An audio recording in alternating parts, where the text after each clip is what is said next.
YouTube, we've got something huge and exciting. This is a 2.3 meter Fox. It is much lighter than the 3 meter. It went together a lot worse, but it feels super light, and I'm very excited to fly it for you right now. We have the AR631 in here. Throttle cut is back on and tested. Take off flaps. Crow. Stick around for the radio setup, and just to be clear, I'm going to give it some throttle to turn on AS3X. Okay? Throttle cut's back on. You guys probably can't tell, but the AS3X is working. So, takeoff setting, throttle. There we go. Guys, this thing flies really good. I almost never do this to you, but I had to do a flight off camera because I was literally dying to fly this thing. You guys hear that? Hey, can we go up to that corners as though we're gonna...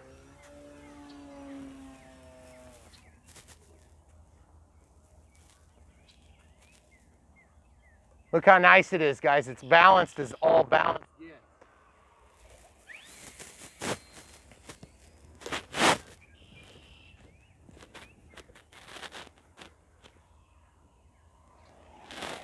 See how flexy the wings are? I think what I need to do is change my throttle range. I just love that you can relaxingly fly it upside down. That's something I don't do often.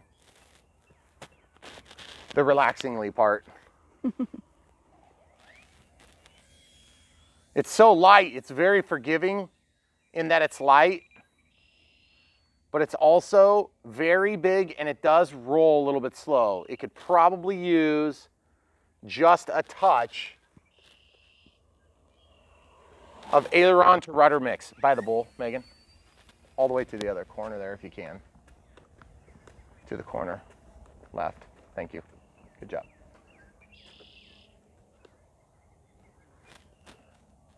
There's our takeoff flaps. There's our crow, and we still have good roll authority, okay, out of the crow and takeoff flaps. Just a little bit of throttle. We'll go through the opening here. So now, this plane, as it pertains to the 4 meter Fox, or excuse me, the 3 meter Fox, the 4 meter, please give me one.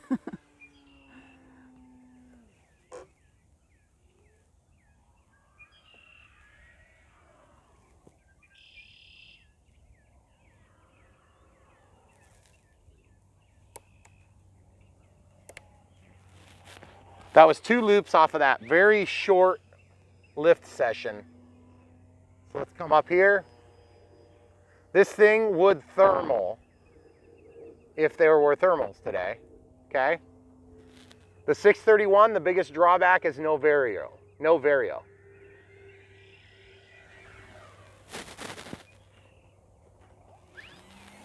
Sorry, I chickened out, guys. I could have done that, but I didn't want to hit the power lines. So I chickened out. We were just flying another 2 meter plane, and it was very glorious. You know, we had some yard work to do, so we got the rake out. Did some raking together. We usually don't film our raking, but we do now. And it was pretty freaking awesome. It's a pretty good rake. That rake is probably one of the best rakes I've ever raked with. And the rake manufacturer and the people that design the rake in real life that let other companies copy it for our toy pleasure, they're very good to us for that reason. So we just, we're very fortunate to have these rake people, builders, and rake copiers that we're working with. Hopefully, if anybody's confused, just wait longer. Okay, I'm in throttle, and I know people are screaming. They're screaming, get out of the throttle, Brian, this is a sailplane. Yeah, but you know me, I fly my sailplanes like F-15s. That's what usually people complain about. It isn't a warbird, Brian, get out there and thermal, because that makes a really exciting video. Hey, look, a left-hand turn. Look, a left-hand turn. Look, a left-hand turn. What do you think I'm, Spenderben? I can't ever say his thing. I feel bad, because he's awesome. He's the guy I follow. From Denmark or something like this. Oh, you've told me about him. I'm probably saying it wrong, but he'll sit there and dynamically soar when there's no wind. And I'm like, wait, what is that, a box fan on your table? Yep, that's all I need to fly this 7-meter giant. It's maybe not quite that good, but still, he's good. And I want to be like him when I grow up. It's going to be a long time, though. Yeah, I'm waiting for that. Braking works good out of the box. One thing I can definitely say about this plane is if you get it, it'll do all the things you want it to do as a sailplane, and it'll do it in style. I am in throttle. I know that's lame, but I'm in a bowl, for God's sakes, people. If there was a tornado, I might be able to keep flying, but there's not. But since we're in Iowa, we'd probably be out here watching it. I mean, when it gets closer, we would go inside. Well, I mean, maybe. That was like a horrible landing. Goodness rough. gracious. I had a couple of different landings on the last flight. Okay, so out of the flaps altogether, I'm at 4 minutes 14. So I'm gonna go ahead and fly. We're doing something very uncustomary. Okay, take off flaps. I'm gonna have the throttle cut off, but I'm gonna give it no throttle. Just to show you how easy it is to hand launch. Okay? I'm gonna tell you the one problem you're gonna have with this plane, folks, is the bendiness of the wings. And the other problem you're gonna have with this plane is the fact that the throttle range is goofy on the motor. And I already tried to recalibrate the throttle range. It did not resolve my issue with that weird fart at the top of the range. I don't know what else to do other than reduce the throttle range by just a little bit.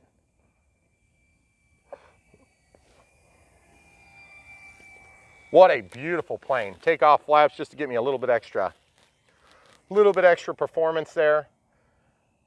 Normally with a sailplane that I actually intend to thermal, I'll probably mix in a little bit more complex mixes so that I can take full advantage of thermals and keep out of the throttle. But for the sake of a video, this is what we're doing. Okay, I'm gonna go up here, get a little altitude. Okay, we're at altitude. Takeoff flaps deployed. Gonna make a nice slow turn. Oh, look, a thermal, guys. Wow, wow, I must be at least 399 feet up. Yeah, look at that, 399 feet. I knew somebody wanted to see it, so. Super exciting. Listen, I could sit in a lawn chair and thermal for hours, and it would be so cool, but you know what? It does not show well on film, folks. Well, and that's the thing people have to remember is we don't film everything you fly. Well, I mean, everything. Yeah, we don't. We film a lot, though. You do fly for enjoyment on your own sometimes. Yeah, if the weather's good, but it's been crap. Lately, we've had nothing but junk, and this is the type of weather you get, and this is the type of weather that ends up having people, you know, that don't wake up the next day. You know why? Because the camera crew had to get up with me for this. It was dangerous. It was dangerous. You guys think I put my planes on the line for you? I mean, I'm putting other things that start with a P on the line for you. Pianos. We got pianos. No more pianos for you. No more piano for you, Brian. It's You gonna be a big bloody chunk on the side of the road in a plastic bag. Guys. Hey, people are supposed to think I'm nice. Well, I mean, you are. But the threats. Waking me up is maybe not the way to do it. Yeah, I was just gonna say, that's not the way to win your heart. No. Okay, so let's see if we can catch it because I'm in a time crunch today, which is pretty lame-o. That's pretty speedy. Yeah. I could catch it. You could. With I'm gonna try with Crow. Okay. Crow's gonna make it sink a lot faster though. Okay, so let's slow it down here. Okay, just kind of toggling between Crow, not Crow, out of the Crow, all of it. Take off. Landing, it's easier to say that. Yeah, I don't want to break the wing because it's not the strongest wing in the world. Yeah. I could definitely catch it. I'm a little embarrassed that I didn't. That was a 10-minute flight, guys. That's all you get today. So what we're going to do is we'll go ahead and quickly stick this into that, and then we'll show you what the voltages are. Okay, guys. So 2200 3S right there. Got a line drawn. Let's go ahead and plug this in. Smart pack. This is a Gen 2 30C.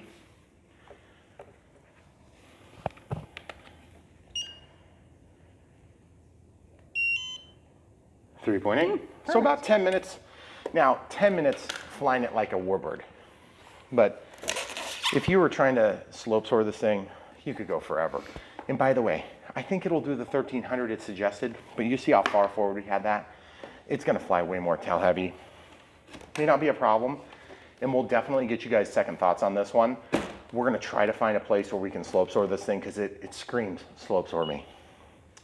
Guys, if you haven't already, check the link in the description below. Buy this plane, buy the NX8, and then we'll show you the AR631 has been working really good in this. And yes, we did program all that through the forward programming. And yes, we do show you how to set up the flaperons and flap mixes and all the goodies that we set up on this plane. They worked really nice. And to be honest with you, other than the throttle issue on this, I think it's golden. I think this plane is a great plane, and you're gonna love it too. So if you're in the market for a sailplane, this thing is a good one. Get it. Come back for more. YouTube, it's Brian Phillips. Look what we got here. It's huge. Into the AM. They sell t-shirts. You should check them out. I've been wearing them for a while. They have lots of interesting ones, and then I like these ones that don't have anything on them. Enough about that. But I like them a lot. The camera crew likes them. They sent a hoodie, and she wears it fearlessly. But I like the shirts on you too. Into the AM. Filming me. Okay, without further ado, you guys have already seen it. We haven't. We're gonna open it up right now. Oh yes! Look at this beautiful thing. It's like deja vu. It's deja vu. It's like mini me. I feel like we've the done this before. 2.5 meter. Is it 2.5 or 2.3? I can't remember. I don't know. We can't see the box. 2.3 meter Fox. Are you kidding me? That's awesome, guys. We did the 3 meter Fox just the other day, and that thing was awesome. And so if this is half the plane, which it probably is about half, it's gonna be really awesome too. Ooh. Don't mind that in the sink, camera crew. It's all part of the show. Okay, so I was afraid that there was only a top of the box in there. Oh. Show the people. Yep. Is there actually a bottom of the box in there? This is the way it's packaged. That's quite weird. See? It is. That is very weird. So this is the FMS 2.3 meter Fox. Wingspan's obviously 2.3, so it's 2,320 millimeters. And it's got everything but the receiver in it. It's a plug and fly or plug and play, whichever you prefer. It's gonna run on 3S, 1300, 25C. It's got a 12.6 two-bladed folding prop, and it looks like the servos are 9-gram servos, brushless 4018 900 kV with a 30 amp ESC. Okay. We usually don't go over that stuff, but then now that I've read it, I won't have to answer that question ever. Sure. There's nothing I love more than replying to comments with technical specs from a plane I reviewed 3 years ago. It makes me smile. You don't stay up at night and memorize all the facts for every plane when You know, I don't anymore. I used to. No, this plane, guys, I'm a sucker for sailplanes. I love slope soaring, but I have yet to find a really good slope that's close. I mean, I've got one slope we know at an undisclosed location that is awesome. But the thing is, it's like a 3-hour drive for us, so it's kind of a big time commitment. Okay, so just looking at it, looks like kind of typical, a little bit subpar on the packaging for FMS. Typically, FMS does a pretty good job. I would say that they're, you know, somewhere between like the Hobby Kings of the world and the upper echelon in packaging would be like the Horizon Hobbies of the world. They're somewhere up close. I mean, of course, they're marketed by a variety of different marketing companies, but Horizon Hobby. Check the link in the description. You'll be supporting our channel if you follow that link and purchase from that link. Let's get this thing unboxed. Guys, we love bringing you the latest and greatest, and this is probably not one of the absolute latest, but I still love it anyway. Look at this, okay? So this one's gonna take a little bit of assembly. My camera crew is cringing as I mention that. We've got flaps here. We've got big ailerons, carbon fiber reinforcement, a large carbon fiber spar that goes all the way down the length of the wing. Let's show it with the light. Oh yeah, goes almost all the way out to the tip. Should be a nice stiff wing. Gonna have a little bit of movement in it. This is digital, by the way. 9-gram digital servo. Looks like it is plastic geared. And same thing here, digital servo. Okay, so once you snap these to life, they'll pop up so that they're a little easier to get your control horns in. And then just don't forget, you've got the cables are just kind of stuffed in there. One is labeled flap, the other one is, of course, the aileron. Instruction manual here. Looks pretty straightforward. FMS does an all right job on their manuals. Some of it's a little bit Changlishy, but most of it's pretty good. Loosen the screws at the shown position before applying the wing spar. Oh, okay. That's interesting. Well, that's really weird. I've never even heard of such a thing. There's 1 and 2. Okay. That is weird. Yeah, that is very weird. Okay, so we will know to do that now. I guess I'm glad I opened it because this was a supplement that came in there. Yeah, that's just a little so we'll leave this out here. Normally we don't even really dig into the manual until we find out we can't figure something out. We're gonna obviously set this up with the NX8, folks. I don't know if I mentioned that already. We'll do that at the end. We do the unbox, then we do the build, then we do the radio setup. I think we're gonna use the AR631. We're gonna see if we can do some different creative things with that. I'm not sure if we can with the forward programming. Worst case scenario, we should be able to do flaps and everything because there is, of course, no retract in this. So you got throttle, ailerons, rudder, flaps, okay? Throttle, ailerons, rudder, elevator, flaps. There you go. So 5-channel. And there is, of course, AS3X amplitude or gyro gains, whatever you want to call that. And then you could do assignment of safe select, which should technically be the same channel if you set it up the right way. But then you can also have gains. So that'd be 5, 6, 7 channels. So, and by the way, for the record, some of those channels are going to be needed on this side to control the receiver. But since this is branded as a 6-channel receiver, the upper channels are actually what's doing your controls. So you have 6 full available channels for use of control surfaces. But then the upper channels are what's actually going to be controlling the AS3X gains, forward programming and whatnot. Hopefully that made sense. If you're a new pilot, this is probably not the best plane for you, but it's also not the worst. You know, I wouldn't recommend this as a first plane, but there's people maybe getting back into the hobby this would work okay for. You know, if you've had a little bit of a hiatus and you want to get back into a sailplane, this would be fine. But it's probably not going to be a first plane. Let's just get real. It's not a horrible first plane. You could possibly do it, but I would say if you're going to be getting into something like this, go Crescendo Evolution and then fly it on 3S. And that'd be a lot better because it's got the safe select, it's bind and fly, it's a lot easier to set up. That being said, setup is a factor, folks. And even if you follow my videos through, there's a lot of questions that we maybe don't delve into.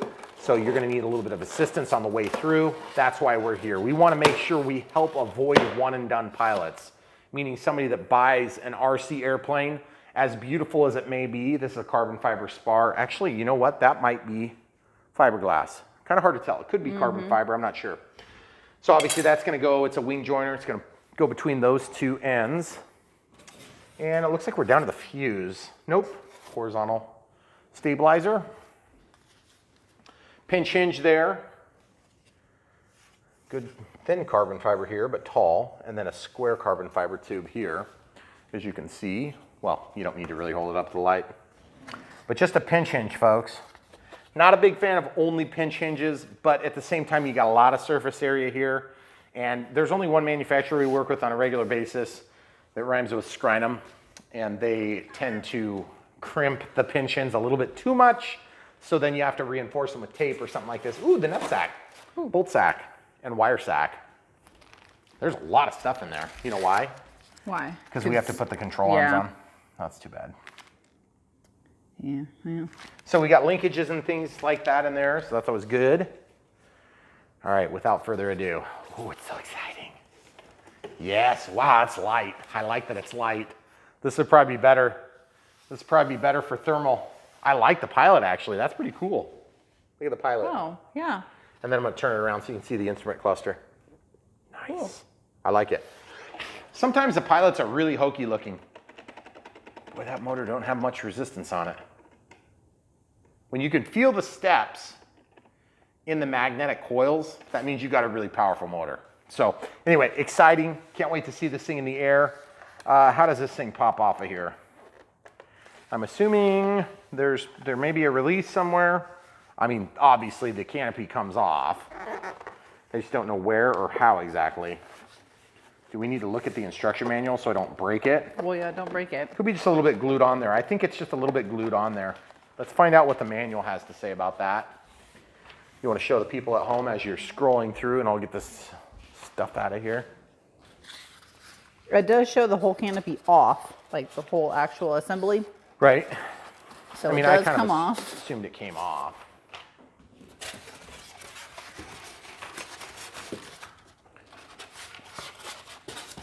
Seeing anything there? No. Nope. There's the CG, 40 millimeters. 40 millimeters. Okay.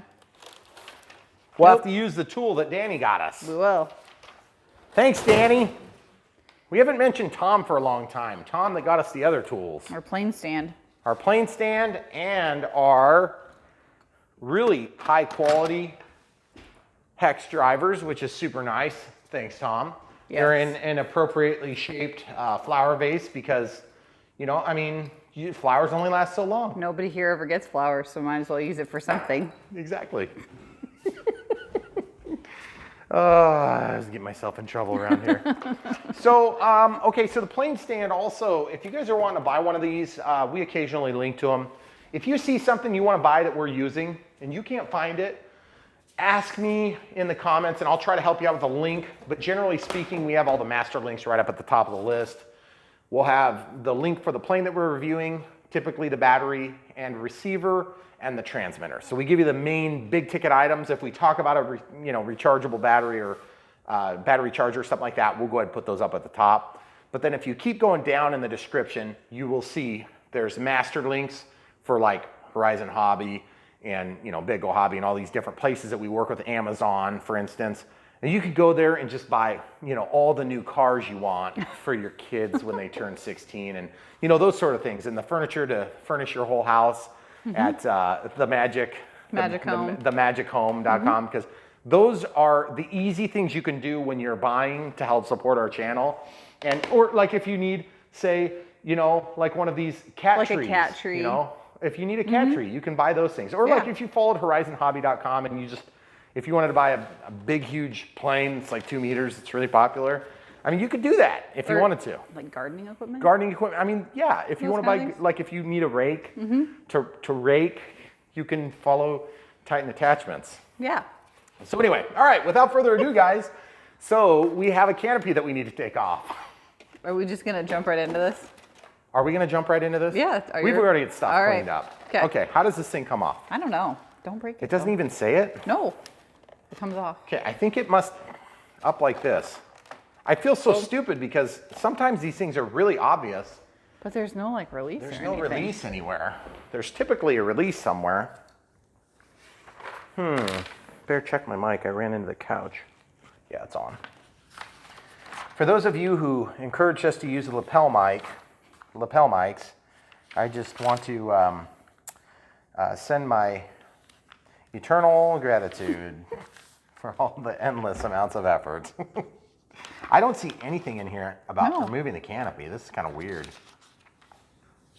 I told you.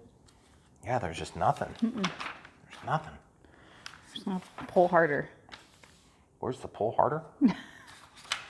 There's a rudder. What the heck is that? Check the motor rotation. Yeah, that's always handy if it goes the right direction. Yeah. Well, guys, I'm not seeing anything there. All right, so getting back to the point, I guess this one's on us. We have to figure out how to yank it out. I mean, that's never worked out good for us in the past. Get off of there! Like, I really don't know what I'm doing wrong here. This is sort of embarrassing, and also, there it goes. Oh, goodness. Okay, show the people at home. These are retention clips, okay? Ironically enough, I have had these very retention clips in the XPR models, like this Boeing 737 MAX 9. Very good plane. We don't have any affiliate links for it, but we do have links for them. That is a cool plane, but it's a lot of work. So, all right, XT60 installed by the factory. Looks like they get a little chop your fingers off warning. Oh, dang. Oh, man, that fell right off into the garbage can. Wasn't on there very well. Holy crap, that is a small ESC. Wow. That Only is a 30 amp. really small. Wow, that's weird. I don't know what to make of that. Is it really all that small? That's so dinky. Well, whatever. It's nice and light. That's the key. And then we have leads here for the rudder and or elevator. Elevator, I believe, is further, or excuse me, the rudder's back here. Serviceability is important in model aircraft, and you'll notice that this digital servo is mounted here with room for the connection point. That's really nice of FMS to think of that. Hopefully we won't need to do anything about that. This thing is supposed to be stuck somewhere, I think, but I don't see it anywhere. There's nothing there, obviously. The throttle, and then what's this? This must be some sort of a smart feedback. This is a Predator 30 amp ESC. There's an extra lead on there. I don't know what that does. It's probably telemetry. It's probably telemetry, but I don't know what type of telemetry it's for. So I guess we'll play with that and see if we can figure it out. They did give us a piece of that. I mean, there's no backing on it, which I think is infinitely weird. Maybe. Huh, that's very strange. So anyway, when you get this thing and you're trying to figure out how to lift it off, there's a keeper up here, and then you just pull hard. So the first thing I'm gonna do is I'm gonna put some tape on here because I do not wanna fight that battle again. So when I do my little tape pulls, this is a super easy thing you can do. It takes seconds and it will make your life easier. Pull your tape. Oh no, we're out. Okay, we'll come back. All right, folks, the Velcro was supposed to be for the ESC. That was kind of a no-brainer. I should have thought of that in time. But really, for practical purposes, I'm not crazy about that because that's kind of where I'm thinking the battery's gonna need to go, because this is where the battery's supposed to go. So we'll find out here in a few minutes. So getting back to the tape, we got some new tape on the dispenser. So we're just gonna yank out a little bit like this. It's a little bit more than you think you're gonna need. I always cut it with scissors instead of leaving this little jaggedy end because I think that looks crappy.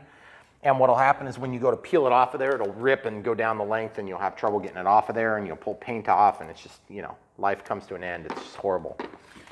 So you see this? Try to center it as much as you can. There you go. So it's centered nicely. Then I can turn around and stick this down. Just try your best to center it. Okay, and then what I do is, see how there's a loop? I follow this loop up, and then I can grab from the center and just kind of manipulate the shape, okay? See how it's got a nice shape that kind of stays low. If you get it wrong, it'll buzz when you're flying, and that's annoying. So, as it goes by, it's aggressive actually. So let's try this again. I want to see if it worked. See? Now I can really get in there and yank on it. Because otherwise you're squishing the sides. There is a pretty good amount of bite you can get on the side. Some canopies are a lot worse than others. This one's pretty bad to get off. Doesn't really take anything away from the plane, but it's definitely not the easiest step. Okay, so in terms of assembly, we have to get these wings put together. So let's look at doing that right now. Normally we kind of stop and clean up halfway through our build process, but this time it's such a small amount of pieces that we're just gonna jump straight into it. Okay, so we're probably gonna need some China glue, I'm guessing. Oh, nope, they're screwed together. See, look, screw together. That's awesome. Okay, so let's just lay them down here. Let's go like this. Okay, perfect. Now, I'm not 100% sure which one's which. I think they're all the same. But, well, like that looks shorter than the ones in there. You know what? If there's and only look one at this. of It's got a those. short and a long. That kind of speaks to a rudder myself, I think, because the rudder gets thinner. Nope, that's wrong. Elevator? No, I'm saying that's wrong on that side. That's wrong, obviously, because there's no servo over there. Okay, so that could be it, but that doesn't look right. Do the instructions actually show that in the pictures? We might actually have to look. Yeah, we're gonna have to look. Because it's not immediately obvious which direction they go. I don't have to look at the instructions a lot. Okay, see this?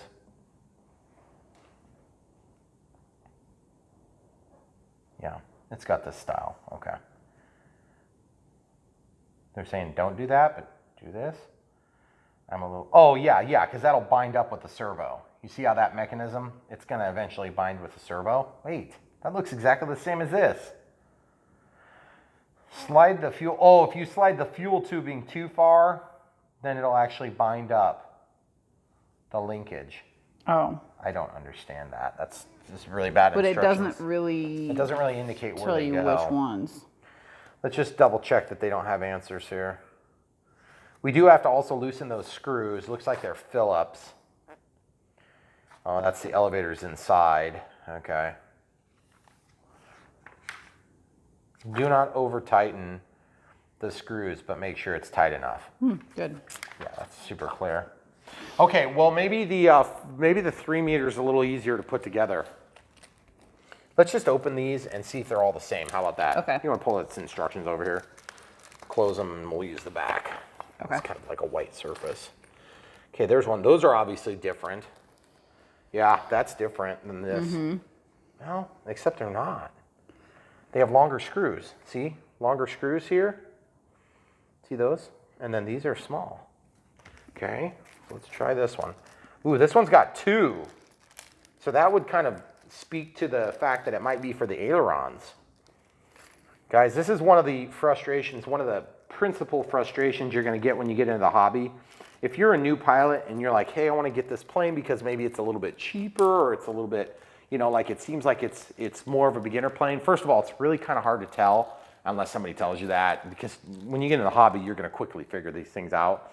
But when you're brand new to the hobby, you're going to easily be duped because it happens to all of us. Like, you know, what was my second plane or third plane was The Sea Fury. The Sea Fury from Hobby King. That was a horrible second or third plane. I mean, I ruined it. And Yeah. to be honest with you, that plane still lives to this day. But it was also quite a complicated plane. Okay, so like that pile and that pile look the same. So like ailerons and flaps. ailerons. Yeah, I would say that's probably a fair assessment. So one of these is elevator and one of these is one of these is rudder, one of them is elevator. And then here's our wing mounting screws. Or wait, that might be the elevator mounting screws. Elevator, elevator, that's what it is. Look, elevator. Okay, here we go. That's the way that works. We figured it out, guys. Good deal. Yep, that's the way it works. They gave us an extra screw.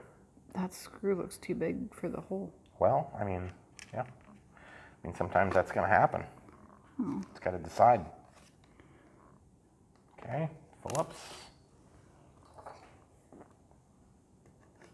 That's just one of the many, many, many Chinese screws. Now remember, we don't want to over tighten, but we don't want to under tighten. We just want it to be the exact right amount of tightness.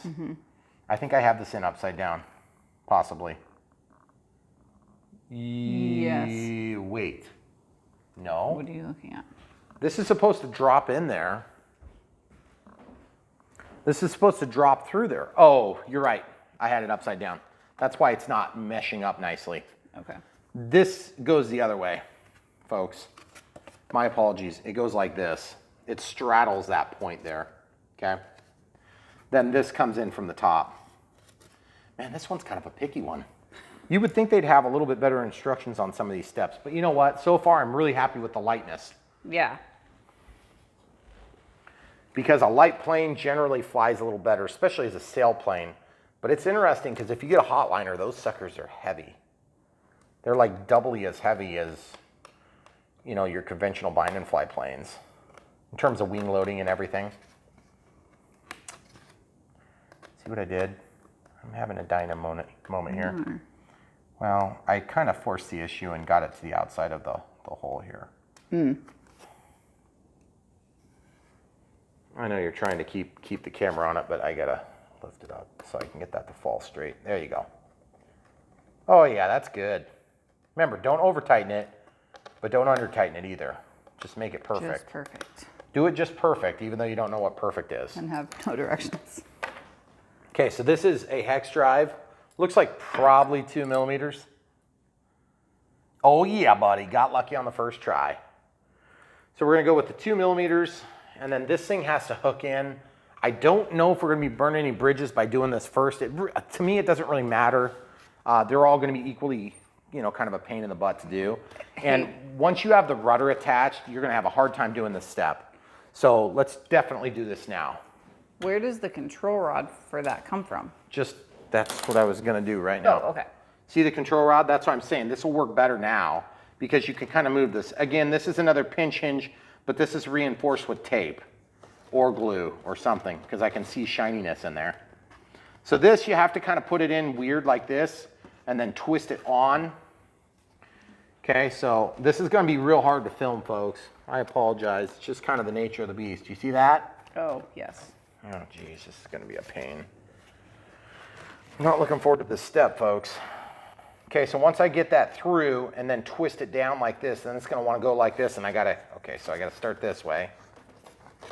Oh man, that's gonna suck. You know what? I wonder if I have to actually put this through first. And then screw it onto the thing? And then screw it onto the thing. Oh man. Yeah, I know, like that was hard. Well, it's not gonna be as hard, just stay there. Stay there, okay. I'll stay here. Yeah, let's just, I think the best way would probably be to take this off. We'll take this thing off, let it drop down, and then we kind of know what we're doing now in terms of getting all that lined up. That was pretty easy. We just kind of made a mistake on it. So now I'm thinking if we go like this. Man, that's awkward. Like super, super awkward. Get in there. I can hear the servo getting pushed. See, you hear it? Mm-hmm. Goodness gracious, I don't think they made the hole big enough. I'm having to really ram it in there. There we go, got it in. Okay, so now once I kind of rock it. Gosh, that does not look like the right angle. There we go. That's supposed to be sideways. That's totally supposed to be sideways, isn't it? Yeah. Because like, you're never gonna, yeah, I gotta try to turn it with pliers. Okay, so what we're talking about is this is supposed to be sideways here, because otherwise you're never gonna get this control horn to go the right direction, okay? Because, okay, so the way this mounts to the wing is like this, okay? Because the control horn always goes to the middle of the hinge point, okay? So this is not gonna go like that, right? It's gonna go like this. So it points to the middle of the hinge, meaning that it's lined up with this hinge point, okay? So that being said, this has to come up in here and be like this. Well, right now, it's the way it's sitting is gonna be like that. That's not the way it goes. So I have to figure out if I'm supposed to loosen it somehow. Oh man, that's awkward. Yeah, see, I gotta twist it that way. That ain't gonna work. I'm gonna have to twist it first. Because you see, if I were to twist this now, it's gonna gouge into the foam real bad. Okay. I don't think we're the first ones to have this problem, camera crew. What do you say? This is weird. Definitely weird, yeah. See how it's sideways now? Now it's in the right position. This is gonna make it a lot easier too. Okay, see, that was so much easier. I probably still would have had a heck of a time doing that if we would have tried to assemble it in the other order though.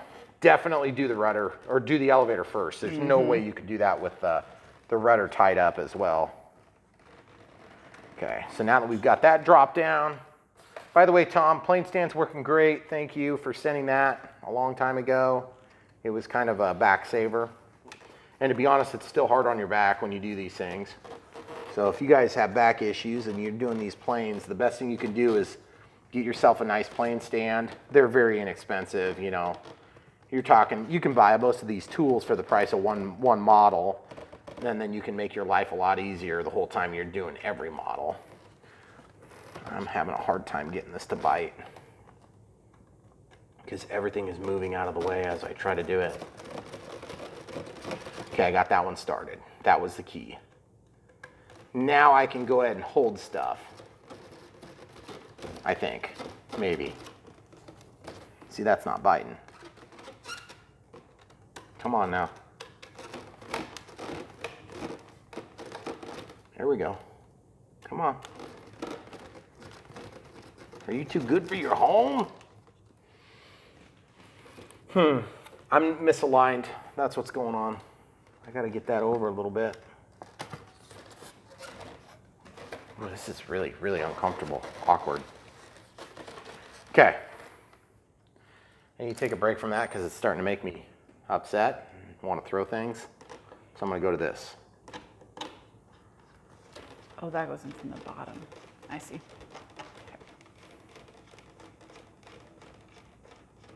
Okay, so these are easy. You just don't want to over tighten them and you don't want to under tighten them. You just want them to be the exact right amount.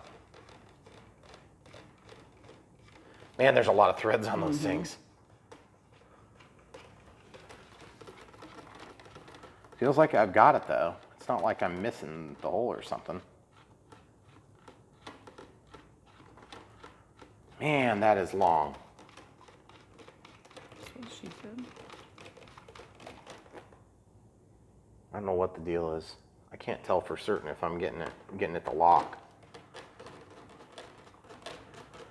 Maybe that's what they were talking about, like don't over tighten, because like you literally can't over tighten it.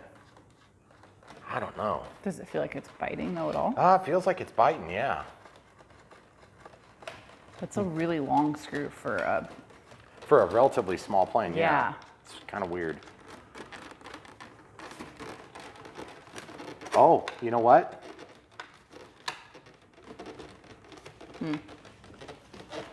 I don't think I was actually getting purchased yet. It's just reaching a long ways. So you gotta actually push those suckers down. Yeah, I can hear the plastic now. I can't tell. Having flashbacks here, camera crew. Yeah. The weird thing is I think it's, look, from the side here, you can see the screws. There's two screws lined up there. So it's like, I'm just having to kind of, oh, there we go. I feel like It's pulling down. Nah, it's not yet. Is it not biting or is it biting?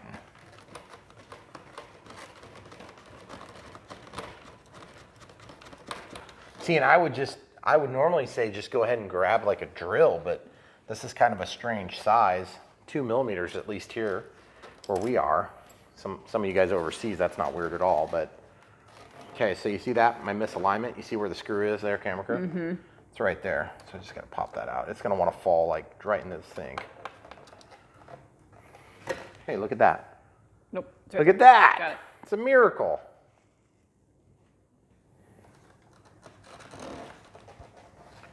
Okay, here we go. There we go, got it. Whew, this tail's a pain. And we still got one that we gotta tighten up. I'm gonna forget about all the pain and suffering of building this as soon as it's up in the air, because it is gonna be beautiful. And we had a really, really, really crappy weather day yesterday. It's like rainy and just junk weather. But today, it looks beautiful, but it's so windy. But you can usually do sailplanes in the wind. So we'll see, we'll wait and see. Okay, so now I'm gonna come back to this now that I've had a chance to recover from my frustration. It's just not going in. I mean, it's kind of like wanting to go, but it's just not biting the nut zert. I'm pretty confident we have the correct ones. Hear that noise?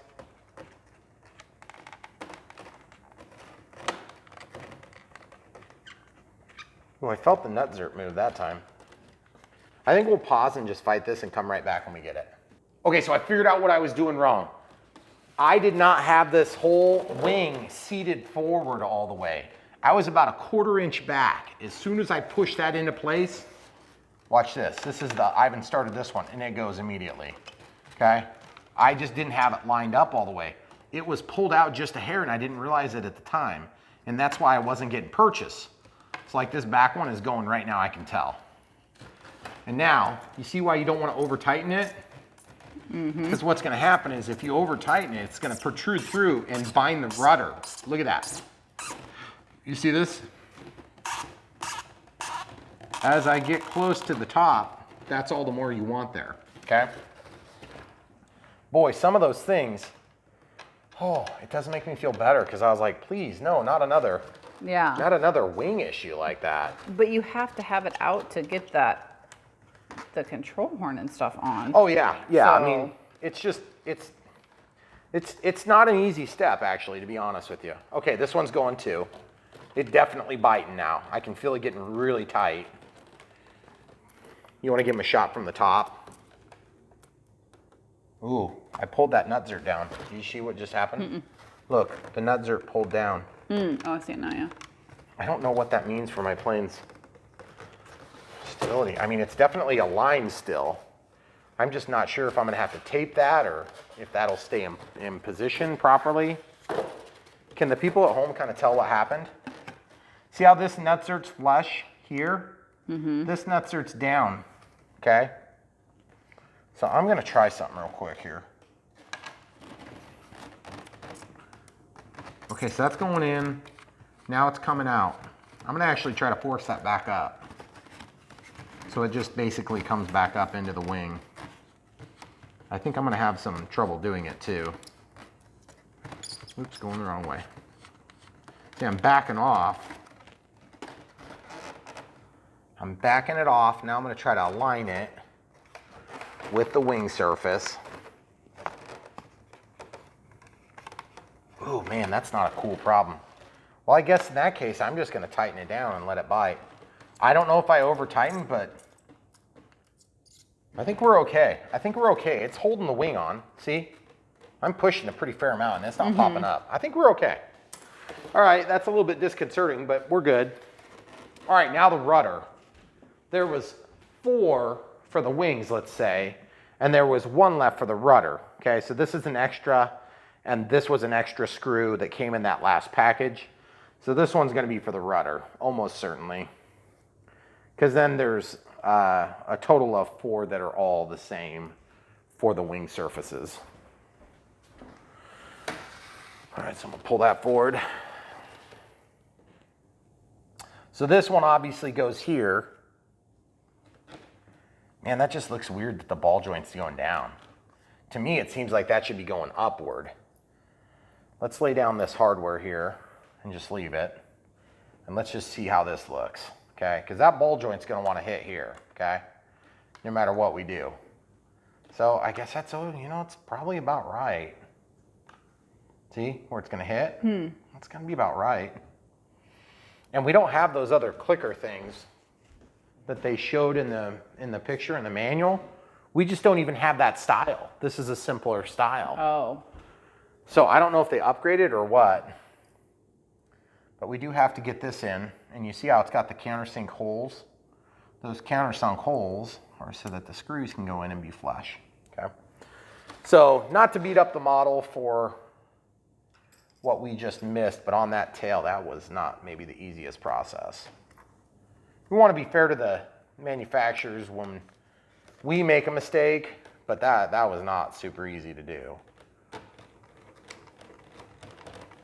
And then when they tell you something like, not too hard, but hard enough, like Tighten, but don't over tighten. Okay, you're gonna have to be a little bit more specific than that, folks.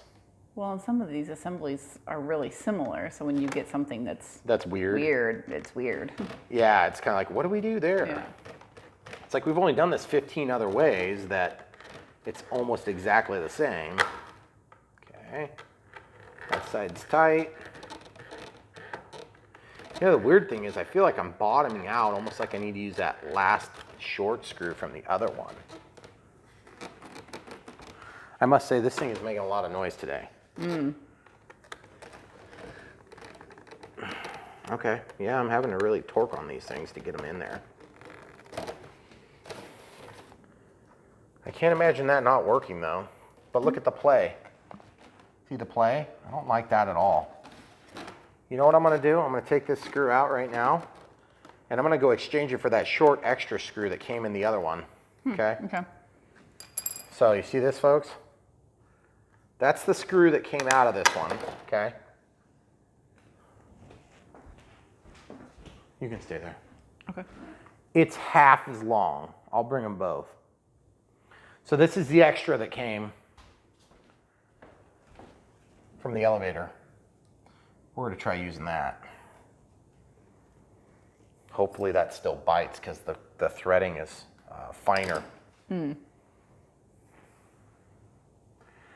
should take care of our issue there. If it bites, it might be too short then.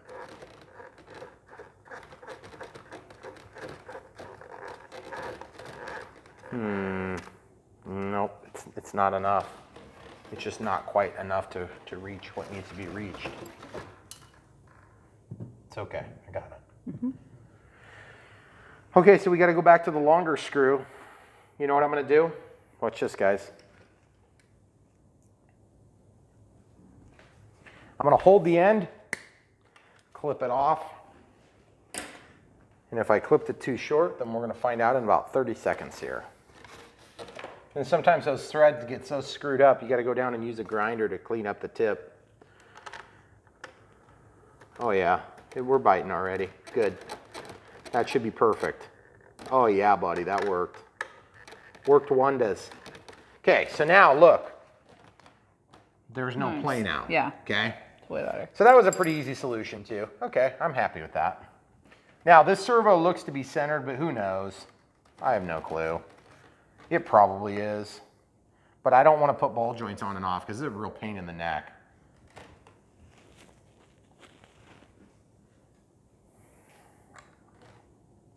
So we'll come right back to that one when we're ready to set up. When we're ready to set up the radio and everything. Okay, so what's next? That tail was way worse than I thought it was going to be. Yeah. A few self-inflicted wounds there. All right, so now we got to do the wings for the ailerons and flaps. Okay, so we have the same kind of setup here. This is the extras so far, so why don't we set those off to the side? There's two screws that have to be loosened here, okay? So there's a screw here and a screw here. Yep, that's a Phillips screw. Okay, just loosening that. Yep, Phillips screw. Loosening that. Now, just for grins and giggles, let's go ahead and slip the joiner rod in. Not enough.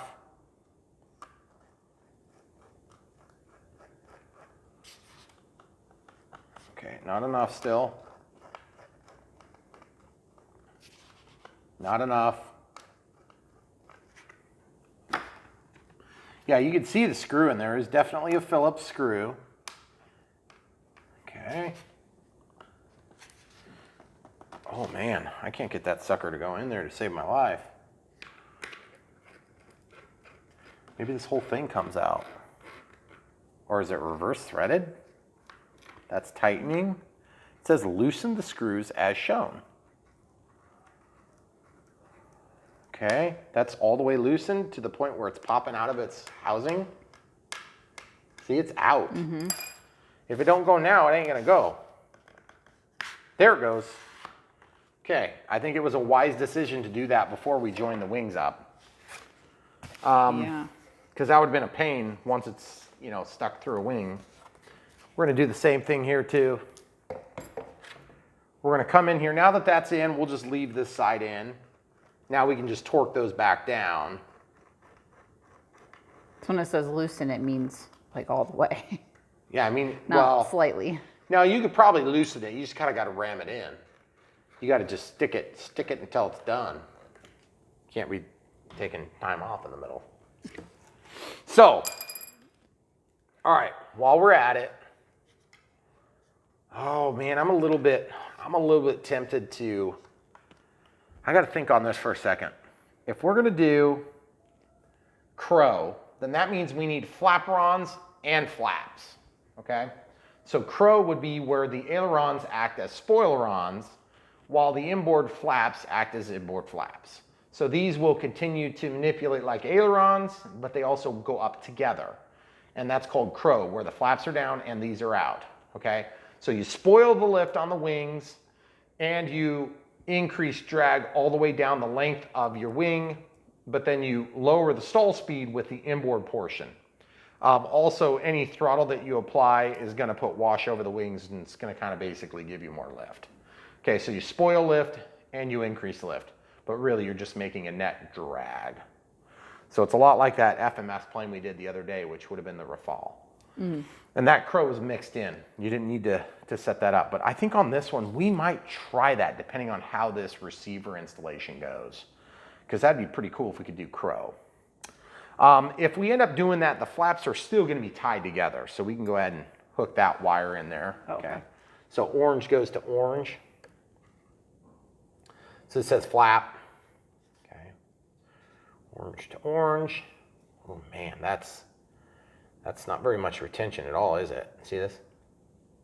I mean, it's there. It's there. I think we're okay. Okay, and then eventually we'll get this one on there. Did we loosen these screws all the way? Nope, I don't think so. Now we're just going to stick it onto the rod, the joiner rod, and make sure it goes before we get the control arms done. Okay. So you can see I'm going a long ways. And then it clicks when you get out. Yeah. You can hear it click as the tip of the screw is kind of popping along. Yep, we're out. So then I want to just take this. It is funny with some of these bigger planes, it seems like no matter where you put stuff, it's always in the way like 5 seconds later. All right, so let's just get that lined up. See, it's doing, it did a lot better than the other side, but I knew what I was getting into as well. Oh yeah, she's all the way. Okay, so that should be no problem now that we have that done. Now this is disassemblable for later too, but that's, it's about 3 times harder than the 4 meter. So just to be clear, if you want the 4 meter, or excuse me, the 3 meter, that thing is a monster. It's probably about double again as much plane because this is a 2.3 meter and that's a 3 meter. And you're like, but Brian, that's only 700 millimeters difference in size. Yeah, but the fuse is probably double the size because the wingspan is the longest axis of measurement on these sailplanes. So if you make the longest axis bigger, then everything gets bigger, a lot bigger. It's also a lot heavier too, so keep that in mind. All right, so we got to get these things installed at some point. These are going to be kind of a pain in the neck because they're not in the correct positions yet. Like you're not going to fly your aileron like that. Right. So I think on this one, we may have to resort to using the XBC battery checker. And also, let's talk about batteries. Didn't they say 1300 3S? 1300 3S, Smart Pack. I think that's what we're going to use. We've got 2 of them here. Let's go ahead and get them plugged in, and then we can just use some other battery. You want to show them what I'm doing here? Okay, so this is a Gen 2 smart charger. It's got all the firmware updated. Switch it down to the IC3. The IC3 will plug into the XT60 on that plane, so we don't have to change anything over. And it's asking me to insert the balance lead. Now, because these are Gen 1 packs, then you can either plug in the balance lead, like I'll demonstrate here, and it's going to initiate the smart charge at that point. Okay. Or, like, let's go over to channel 2, and let's just say start. Continue without balance lead. Okay, so that's charging without, this one's charging with. Okay, pretty cool. So now we're just going to take, let's just take this Gen 2 2200. This one must be discharging. You want to know how you can tell? Is it warm? Touch that. It's warm. That's normal, guys. If you pick up a Gen 2 pack and it's discharging, this part will be a little bit warm. Now, it's not on fire either. So if you pick it up and it's on fire, put it out. Yes. Okay, so we're going to plug in the smart lead here. That's going to energize our smart tool. Look, we're at 90%. So I was right. It is in the process of discharging. So over time, this circuit is going to actually load itself to consume the power to bring that voltage down to the storage level. So it's been evidently 240 hours since I actually charged this. So this is a 3S, and so we don't fly with 3S that often anymore, but we do have quite a few 3S packs. So when we charge them, we get them all ready, and then they just sit there, and sometimes we don't end up making it to that pack. So this works really good for testing these servos. I don't know if you guys realize this, but this XBC 100 battery checker, which is a smart technology. So if you go down to my links, I think we have something that says smart batteries or smart, accessories or whatever, then you can get that, or you just go to the Horizon main link. So there's a servo plug right here, and you're like, why do they have a servo plug there? Well, that's because you can do battery testing. So it says negative, plus, and S. So signal, in this case, is the orange. So this would be like, I call it Hextronics, but some people call them JR style. So this is the color scheme. And then if you have like a Futaba, it's gonna be like white, red, and black, okay? So black is equivalent to the brown. Red, of course, is positive voltage. And then the yellow or white, respectively, would be the signal line. So you just plug that in there. Now, the Futabas are keyed. True Futabas are keyed, and the JR and the Hextronics are not. Okay, so we can click here. We can go down to Servo Test. So there's 1,520 ultraseconds, or that might be microseconds, I'm not sure. And then 760 ultraseconds or microseconds. I honestly don't know. Okay, so you'll notice that one of them just moved. Double click. It's going to go into a servo test, which is pretty cool because then you see just how strong these servos are. It's pretty incredible. That thing would have pinched my finger. Okay, so now you can also just click to go to the center, click to go to the top, click to go to the bottom. Now that's max, but you can change what the max is. Pretty cool. So now that's in the center position for sure. It's definitely there, and it will be driven to the center. So if I were to try to move it, it would be driven to the center actively. All right, so now that gives us the ability to do this next step, which is to install the control horn and just verify we're getting things right. I'm just gonna go to the outside hole. I definitely want the maximum deflection here. That doesn't look like it's gonna reach. This one does look like it's gonna reach potentially. Oh, they look about the same. Is that a little bit longer? Yeah, that's the threading starts later. So this one's shorter. Okay, now we're gonna jump over to the flap servo. Now the flaps are a little bit different situation because flaps will operate their whole range for one direction of throw, whereas the ailerons, they move half for one direction up and half for the other direction is gonna be down, or vice versa. So on flaps, unless you're running some sort of a 3D plane, you're basically gonna be in the fully minus position or the fully positive position. That's gonna be where we're gonna have the flaps deployed because that's gonna give you the mechanical advantage to keep it deployed under load, okay? Whereas this is going to hold it in position for flight mode. Some people actually like these to go up and down, and they will treat this whole wing like a full-length aileron. I'm not gonna do that. If anything, I'll do crow where this goes down and this goes up and this continues to operate as an aileron, okay? If you are gonna do full-length flaperons, then you have to treat this as a spoileron and this as a spoileron. And then when you deploy flaps, you can do all sorts of bixing. It gets complicated though, so I'm not suggesting you do that. You probably don't need to. You probably don't even need crow on this thing, but I'm gonna set up crow just to see if it can be done. And spoiler alert, it can be done. I just don't know exactly how to do it because I haven't done it yet on the NX8, okay? So let's twist that in there. That looks about right. Okay, so we have taken one from each. So let's hope that we have two of each. Oh yeah, that one looks pretty good, so we'll just set that in there. And then this one here. Those look real similar to me, but ooh, maybe not. Look. See that? That's not a good sign. Well, double check that other one first. See this? There's a little bit more thread here than here, and I'm holding them so they're level at the bottom, okay? So I'm gonna hold all three of these together. Yep, okay, so that one, these two are both shorter. This one's longer, and this one's probably longer too. Oops. I don't know, camera crew.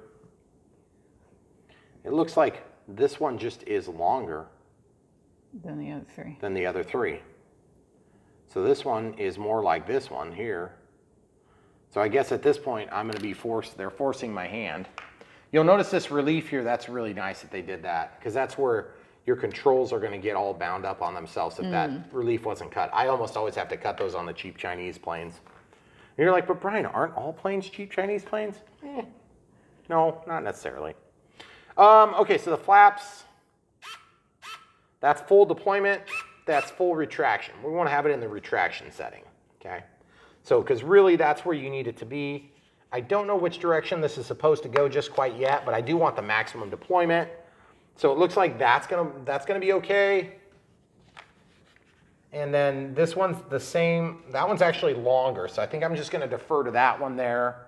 And then this one here, gosh, I'm not sure yet.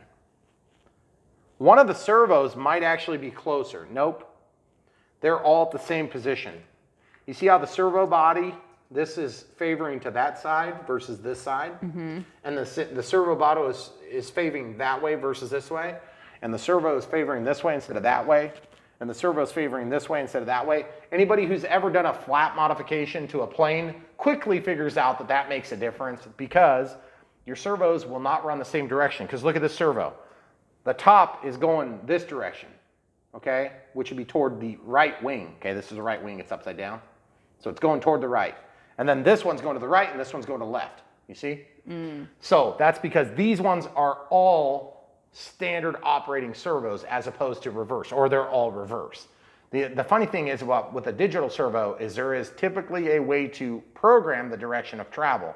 However, nobody ever has a programming tool. So unless you figure out how to reverse engineer programming them, you're pretty much SOL. So there's another way you can switch the direction of travel on that servo. There's 3 wires that go to a potentiometer, so like a light control. Just imagine a light control. The potentiometer is feedback for where this servo is putting the output shaft, okay? Then there's a motor, so you have 2 wires that drive the motor. It's a DC motor. You have to flip 2 of the 3. That will change the output from the potentiometer, and then you switch the leads on the motor, so it runs the motor backward. Then your servo won't know any better. So you have to literally take apart the servo and then desolder and resolder. It's kind of a task, but you can do it to any conventional servo. Some digital servos operate different, but most of them operate just like this. They just have a little bit different circuitry. All right, cool. Glad we went through that. That was super important on this one. All right, so we have control horns, control arms, whatever you want to call these things.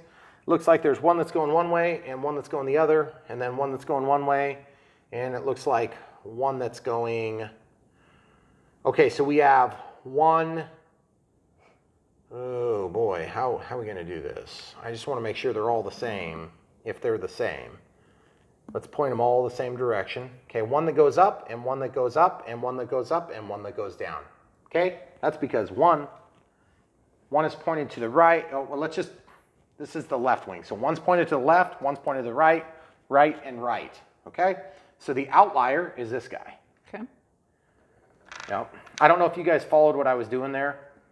Do you think I need to explain that, or did I pretty much figured it out, so I'm sure they'll be okay. Okay. I'm going to defer to your advice. Okay, so let's just assume that's right for now, and let's verify. Okay, so that looks correct. So then when we put this into the doohickey and we twist it like that, that gives us where we're going to be. But as you can see, we're going to have to screw this out. Okay, so there's 1, 2, 3, 4, 5, 6. Yeah, we're way out. We should be close to where we need to be. 7, 8, 9, 10, 11, 12. Oh, man, that's getting pretty close to the end. 13, 14, 15, 16. Yeah, we're almost off. 17, 18, 19, 20. Okay, we're past where we need to be. So, but that is right on the edge of being not attached anymore. Whew, that's scary. Yeah, because look, guys, it's going to come out. See, it's out. Yep. There's only so much we got there. Can they see this? Can you give them a shot from like over here, maybe? See how this surface is going to be lined up here, okay? So that has to be lined up. It's a ball joint. There's no flexibility there. So I don't feel like this is long enough to accomplish our results safely. We're going to now try this one, okay? It's kind of a pain, but you got to do this stuff sometimes. So let's just run we'll run this one way out. 7, 8, 9, 10, 11, 12, 13, 14. Now we can really confirm if there's a difference in length, okay? Is there truly a difference in length? It does not look like there's a difference in length. These are the same, okay? Because these should all be the same length, and I have a sneaky suspicion that they're actually not the same length, which means that one of them is going to be short, which means we're going to have to figure something out. So I'm just basically taking these ends off right now, and I'm keeping them paired up. That one's the same too, which means it's the same here too, obviously, because we've already confirmed that. So we're basically in the process of just confirming my theory, which is we're going to be short on one of these. Hope I'm wrong. I'd be thrilled. Because then all we got to do is just stick them in all the same. Right. If I'm wrong on this theory, I apologize for having wasted your time watching this. I mean, you're watching Brian Phillips' RC video. Who we kidding? You know why you're here. If you're up against the wire, that sure looks the same to me. Oh, man. Yeah. So they are the same. They just, how is it that they looked so different before when I held them up? Oh no, the overall length's the same, but the threads are different. See, look, that one's threaded less. See? That one's threaded more. So there is one that's threaded less, but our issue is we need to go out further. Right. So I think we're actually okay then. So I'm just gonna have that there loose. So in this case, I'm just gonna put a couple of turns on there just to kind of get it held together. And I'm just gonna put a couple of turns here, and then we're gonna get the screws through on the control horns.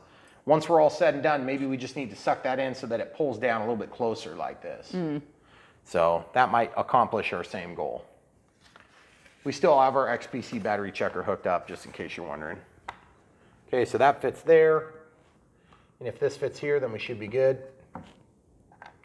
They appear to be exactly the same.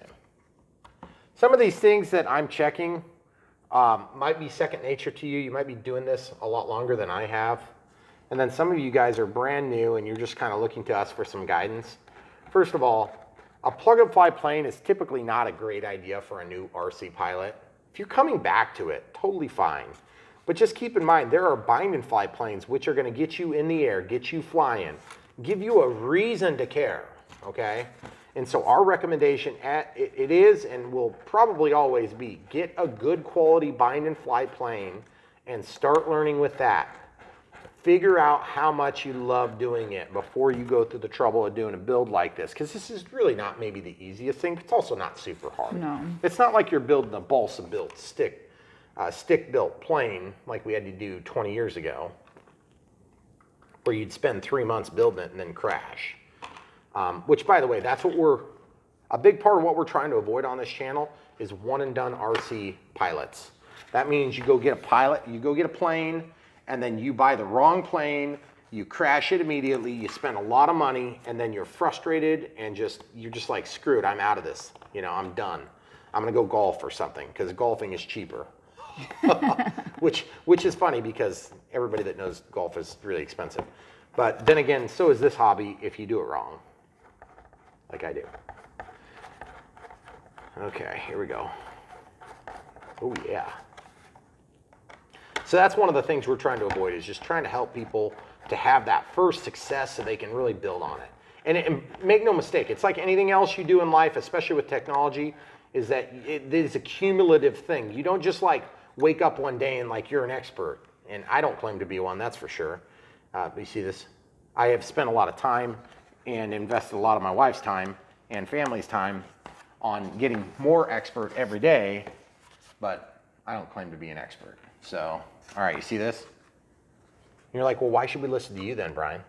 Just because I have a lot of experience with a lot of different models. So I can give you good advice that you may not be able to get yourself because you haven't flown quite as many. And also, I'm still a new enough pilot to remember how hard it is to learn to fly. And if you get with somebody that's been flying for 20 years, it's just, I think that they forget how hard it is. They just think, oh, it's easy, you know, no big deal. You shouldn't need a stabilizer. Yeah, right. You should need safe. That's just training wheels. Yeah, so what? Use the training wheels. I mean, do you learn to ride a bike without training wheels? I suppose you could. Okay, so we are on the flaps linkage. So we're gonna come back to this one for a second while we're hooked up. It looks like this thing's gonna go to the outside hole. Now, if you go to the inside hole, you're gonna have more power, but it's gonna move less far, okay? So just a standard leverage equation, okay? We're only like a couple of turns in. I do not like that. That is not cool, guys. It makes me nervous.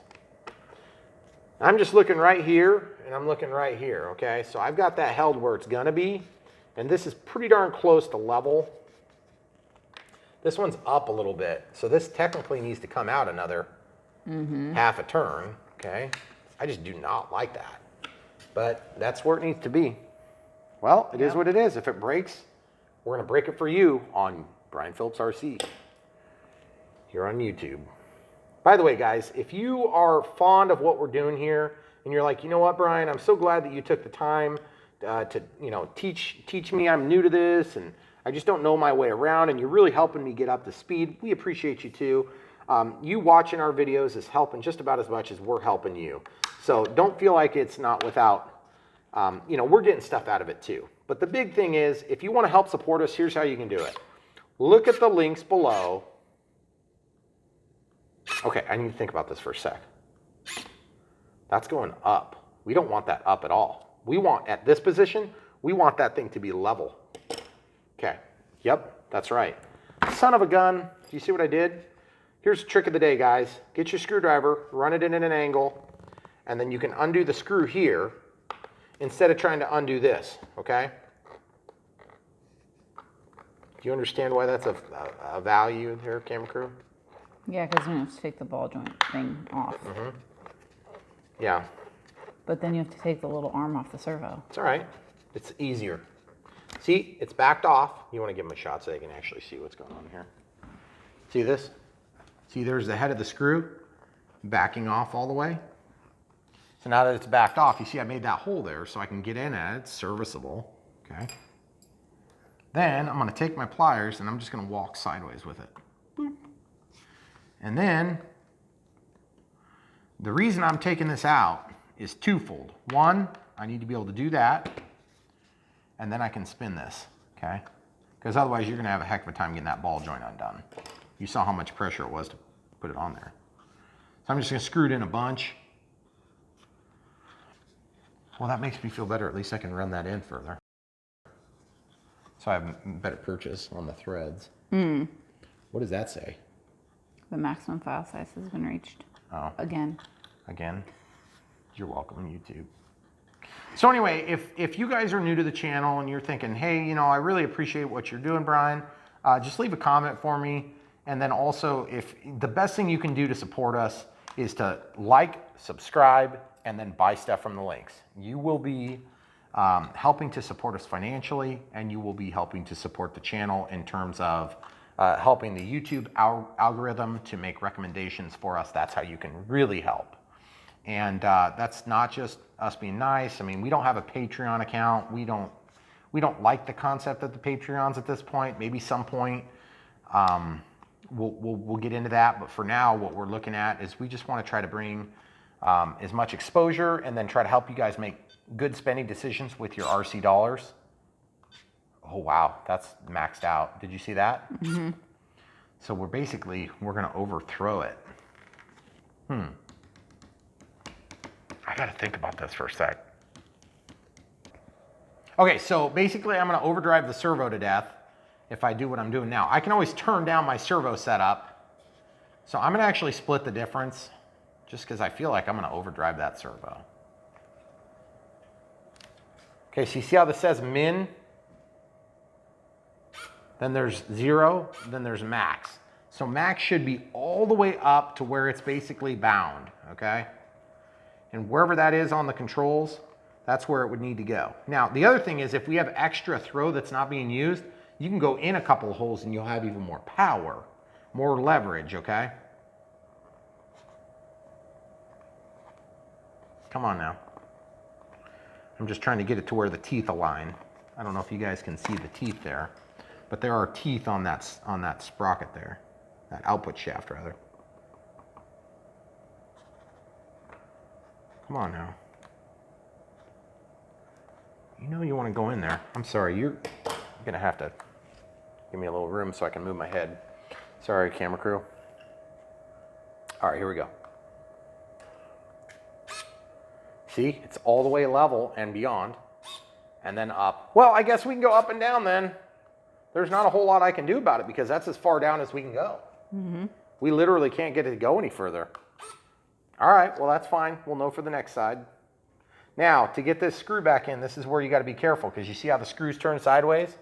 That gets to be a real pain in the neck. So what you got to do is you got to somehow get that thing to flip so that you can get the screwdriver to pick it up. Now, the other thing you can do is you can excavate this whole thing out with an X-Acto knife. And that's the other thing you can do is you can heat this up with a lighter and then it'll melt the foam away, so it makes it real easy. But in my experience, the easiest way is to just generally just kind of get in there with another screwdriver and just point that tip where it needs to be. You can almost always get it.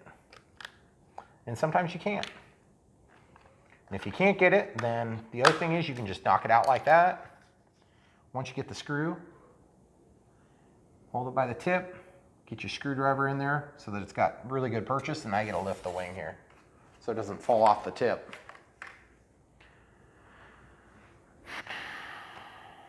And then just get it lined up. Are you gonna shoot from over here so I can see the screw? See the screw, how it's going in the middle? Okay, there you go.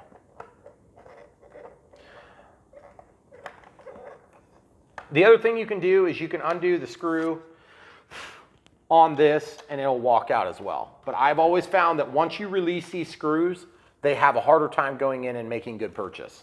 Don't ask me why, it's just the way that they build them. They're very small screws and they're very, very easy to get cross-threaded in the plastic.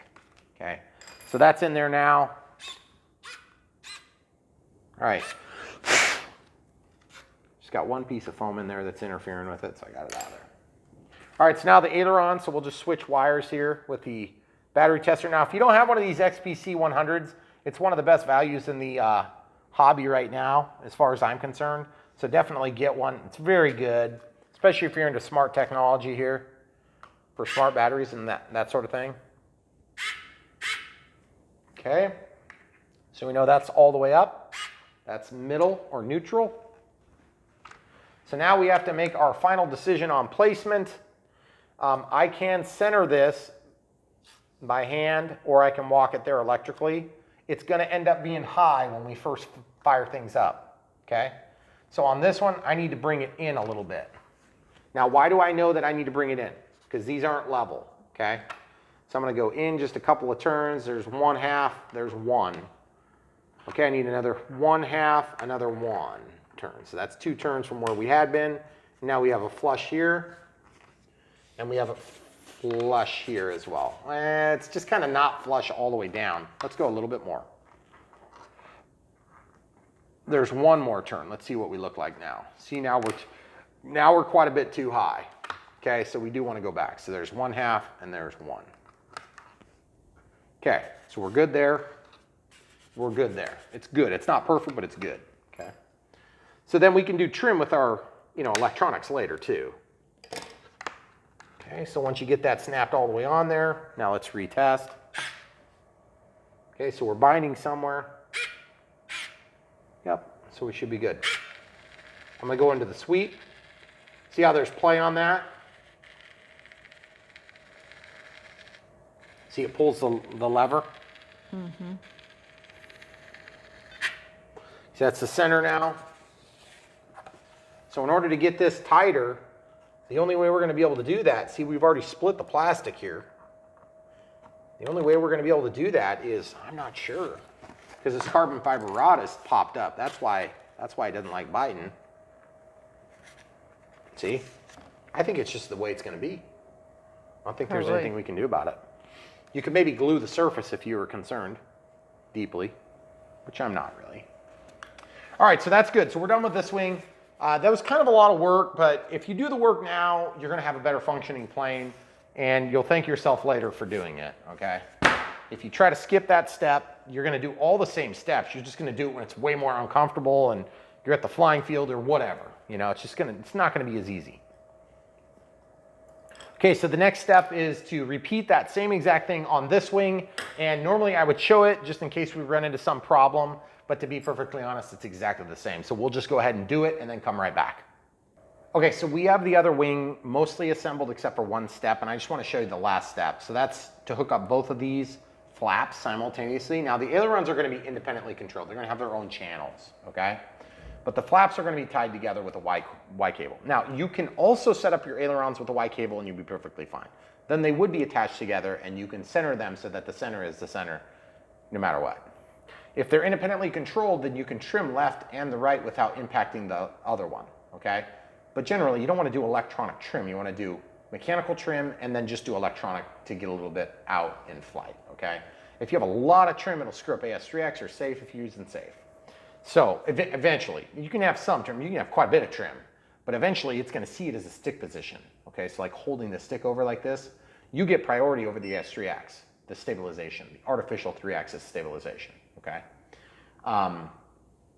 Same thing with safe. Your stick position gets priority over safe to a degree. It's still going to auto level, but until you get to the limited bank angles, you have stick priority.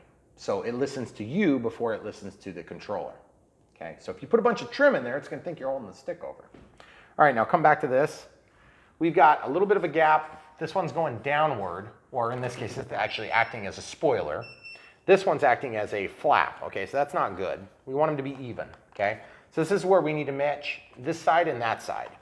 And the mechanical trim needs to be the same so that you have the same amount of output on both controls, okay? So I need to screw this way out, quite a bit. And I want this to be mimicking this. Okay, so that's still not quite there. Remember how we had one control rod that was like shorter? Mm-hmm. See that? Well, it wasn't shorter, it was threaded different. Yeah. So I don't know what I did on that other one. Or if the servo is just mounted back in a different spot, which I can doubt. Because look at that. That's pulled back toward me, and I'm just barely onto this control rod, okay? So I need to go way on. So there's like 3 turns on, okay? So let's say that's what I want to mimic on both sides. Then I can go as close as there and as far as there. I'm still fine where I am, okay? So there's the middle. So the middle in this case is pulled down toward us, whereas that one's pushed out still. So we need to actually change that. And that way these wings are going to have the same, they're going to have symmetry. Symmetry is important. If you have asymmetry on your flaps, your plane is going to be rolling to make up for it. It's not going to roll to make up for it, it's just going to roll, period. So we want these to be the same, and this is just going to be a little bit challenging because this one's already screwed down. Of course, I picked the wrong one to do that on. And is that because the actual servo arms are in a different position? You mean because they're both pointed inward? No, because... You know, actually that is part of it. You want to know why? Because this is on one side of the servo. The servo pocket's spatially the same here, okay? So if the servo starts at the same spot, okay, so that's how far over it is. So if this were, yeah, see, that's the bottom of the servo. So it's pretty close, but if there's a minor deviation here, it's going to change the length of this arm. Right. To get the exact same output. But if they're centered, that one over there is actually centered, and this one is favoring to the back, technically. Yeah, like you said.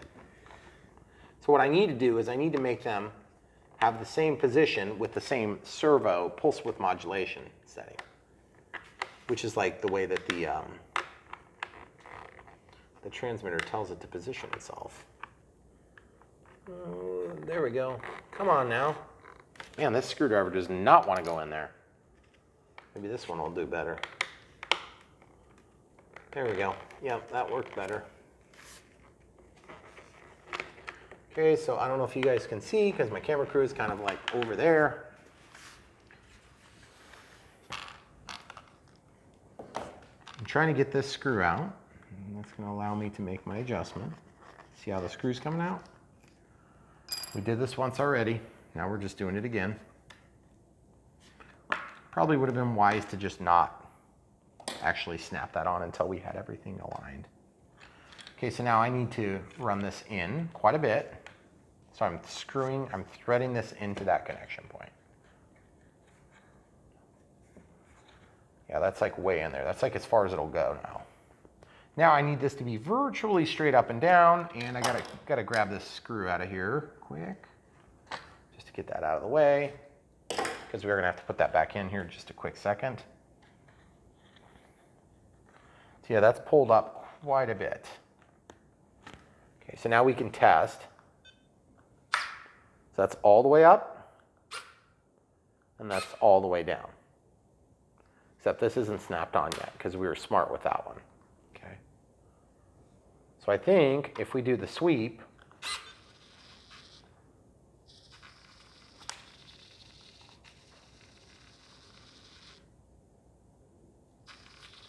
you can see just how much it's not. I think that's where we need to measure, and we need to see if we're the same distance. So here's a trick. Take and slide your middle finger onto the rod. Find a known point that's easy to replicate. Okay. And then just get it to the same position. Okay. So we're really close there. We probably need to go in one more half turn. Okay, now let's try this. So we're just going to a known point. And we're just going to a known point. So this one needs to go in yet again. Okay, so going to a known point and going to a known point. We're getting close. One more.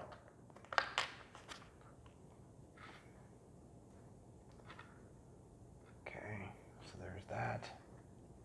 That's pretty darn close. Okay, so close enough for me to snap this one on and commit to this setting. Okay. So now that we have those both set, I can go ahead and screw this other side back on. There we go. It does make a positive pop sound in there when it's done and ready. So now I just need to get this screw and get that back into the servo. And then what will happen is we've got 3 positions that agree with one another. So the flaps are going to be deployed all the time until we correct it electronically now by adjusting the range of the servo output. Stupid screw fell again. I'll just show you how to deal with this if you have this problem, okay? This screw is just a weird screw. I don't know if you guys can see the face of that, but it's extremely shallow and very small, okay?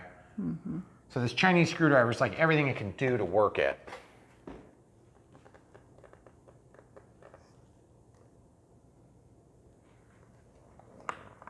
Block my light. There you go. Good job. Thank you. Okay. Okay, I need to lay this wing down again. Now I'm into the hole, and I just need to hold down on the top of the servo so that I can get that tight. Believe it or not, that's a lot easier than the alternative, which is undoing these 2 really long screws and probably breaking something. All right, so the wings are technically done. The elevator's technically done other than mechanical adjustment, and we can do this too real quick just to get them centered. Might as well since we're in the setting. Okay, so we can go rudder. We'll just plug that in here.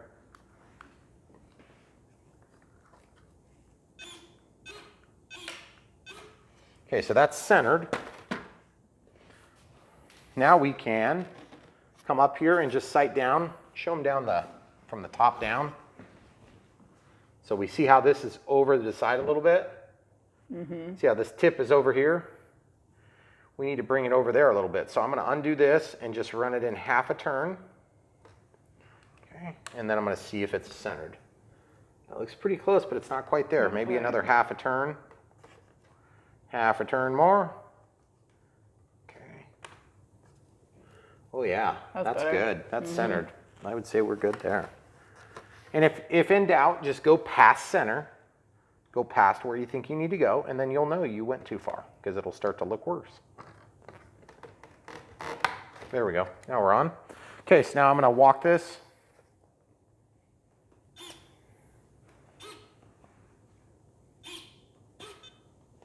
We'll do the slow sweep.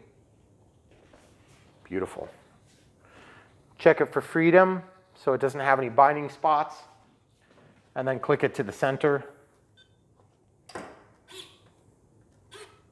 Now we're going to unplug this and we're going to go to the elevator.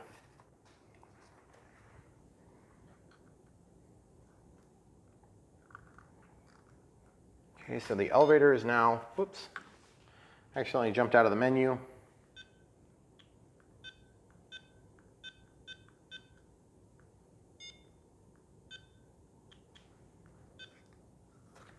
I got it plugged in backward.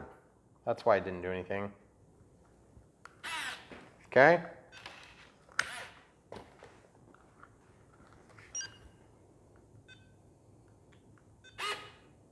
So they're centered.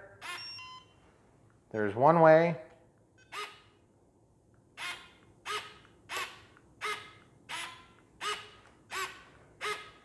So that's centered.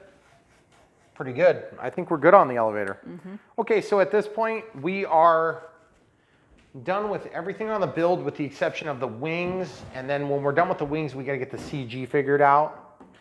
I also think that that battery, that 1300 milliamp, is a small pack for this size of plane. Yeah, it is. But you have to remember, it's got a dinky ESC in there.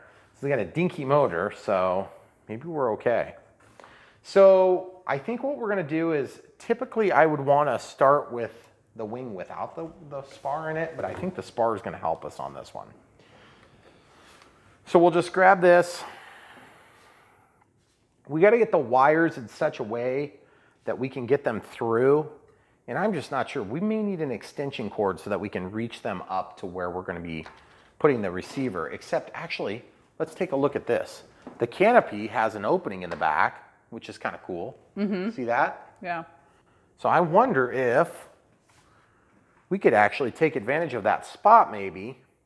If we wanted to put the receiver right there, you could have the receiver where you could see it, and that would also receive those shorter leads. So I guess we'll just have to play that by ear. For now,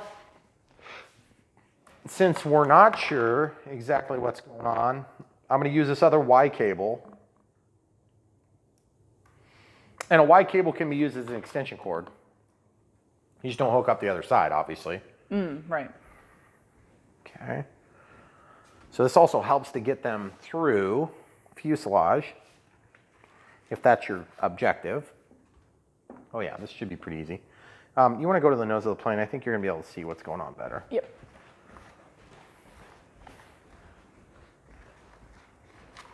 So now this would normally go here to the other side. Pull those through. Yeah, if you can, that'd be good. Just pull the whole thing. Oh, well, I got to get this. Okay. I got to get this aligned first, sorry. So I'm just aligning this with the hole. Then I'm going to go ahead and get this to where I need to be. Wonder if I can, suppose it'll reach? No, it's just short. You made a hold the Yeah, hold the wing tip if you can. Yep, got it. Okay. If you could just grab the tip, that'd be great. Sure, no problem. I don't have anything else to do. All right, so now we can, let's just, for grins and giggles, let's just bring it up in the middle for now. And these are all 9-gram digital servos. So that's definitely quality stuff. So, okay, here goes nothing. I'm just sliding this in gently. Okay, good. All right, so that's through. Okay. You should be able to let go. Just let it fall. It's okay. Okay. Okay. Then I've got the lead for the elevator, the lead for the rudder, and these leads are over here. So worst case scenario, they would come up like this. And you see this is going to pretty much snap down into that opening. So I don't know if that's acceptable. We'll probably have to feed those through, but you know what? I don't know that we gain anything necessarily by feeding them through now or later, or, you know, because there's just kind of an opening here. It's really easy to get them through. See, I've already got it. Okay, see? So if that's all the way through, the problem is now I need to get the other wire landed for the flap. So really, by right, I need to have it back here anyway, so that I can get my wires connected to the other wing when the other wing is attached. Now that's going to be a pain. So I'm going to grab my flap servo wire and carefully pull that back, just like this. Once I got it to where I can grab it with my finger, I'll just take it with the finger. Okay, see how there's the other lead. So I can actually just have that here. The aileron, I'm not sure. I think I'm going to use an extension cord so I can set up crow.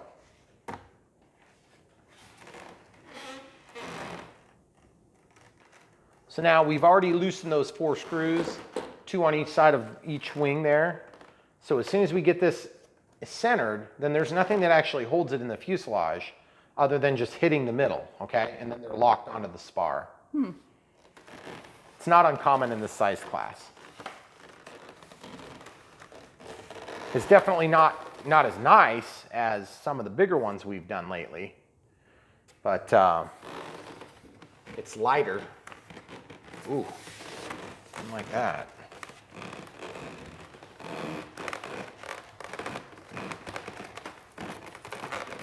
Ooh, it's sticking.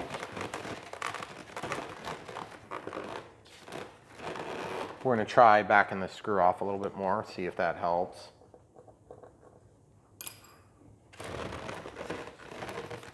See, now it's tough because I don't know if the rod is all the way in here or if it's partially in here and it's all the way in here. Right. Because there's just no real good way to tell. Yeah.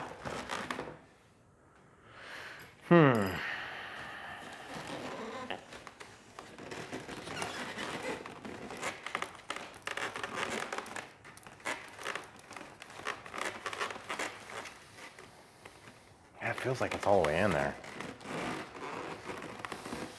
See, because if you look at where this would be, that's all the way in, right there, I So think. it's not all the way in the other side then maybe. Possibly. I'm going to just look right now. Yeah, I think, oh wait, the pocket might go deeper.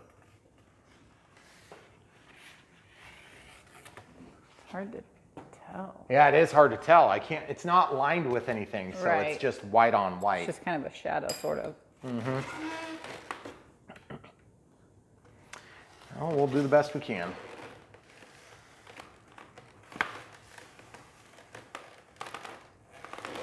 Okay, so if we're not all the way in over here, then that means we need to get it all the way in over here. Which means it's kind of the same scenario either way. Right. Oh, that doesn't feel good. No, Feels bad. it looks bad. Well, it is. Okay, so now I can rotate this around. Take and loosen this screw. That one felt really tight. And this one felt really tight. Did you tighten those? Maybe I did. I didn't. Why would I do that? I don't know. I didn't Pretty think dumb. you did. It's not the first time I did a dumb thing.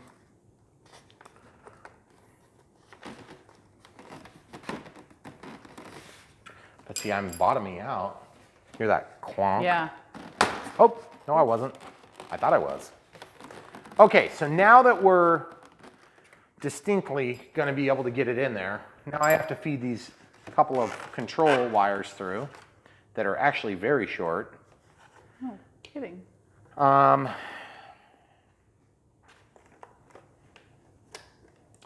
Okay, so I'll be right back. I'm gonna go get extension cords.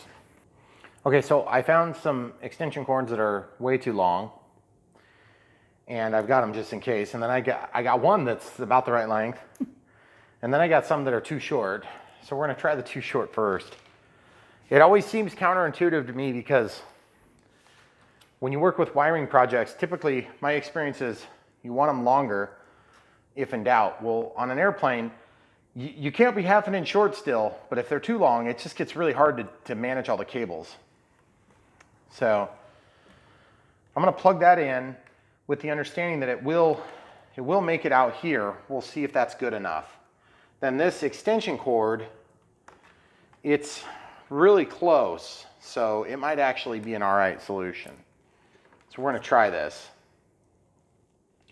You just don't wanna make bad decisions on your airplane because you're trying to save a little bit of effort. And it's tough because it happens to all of us. Because you're like, I don't want to go search for a longer cable. you end up losing a plane over it is what's going to happen. So let's see if we can get that through. Now the other thing too is that when you have a flapper on configuration like this, or a spoiler on configuration because of crow, you may want to mark your cables, but I'm not sure how we're going to mark them just quite yet.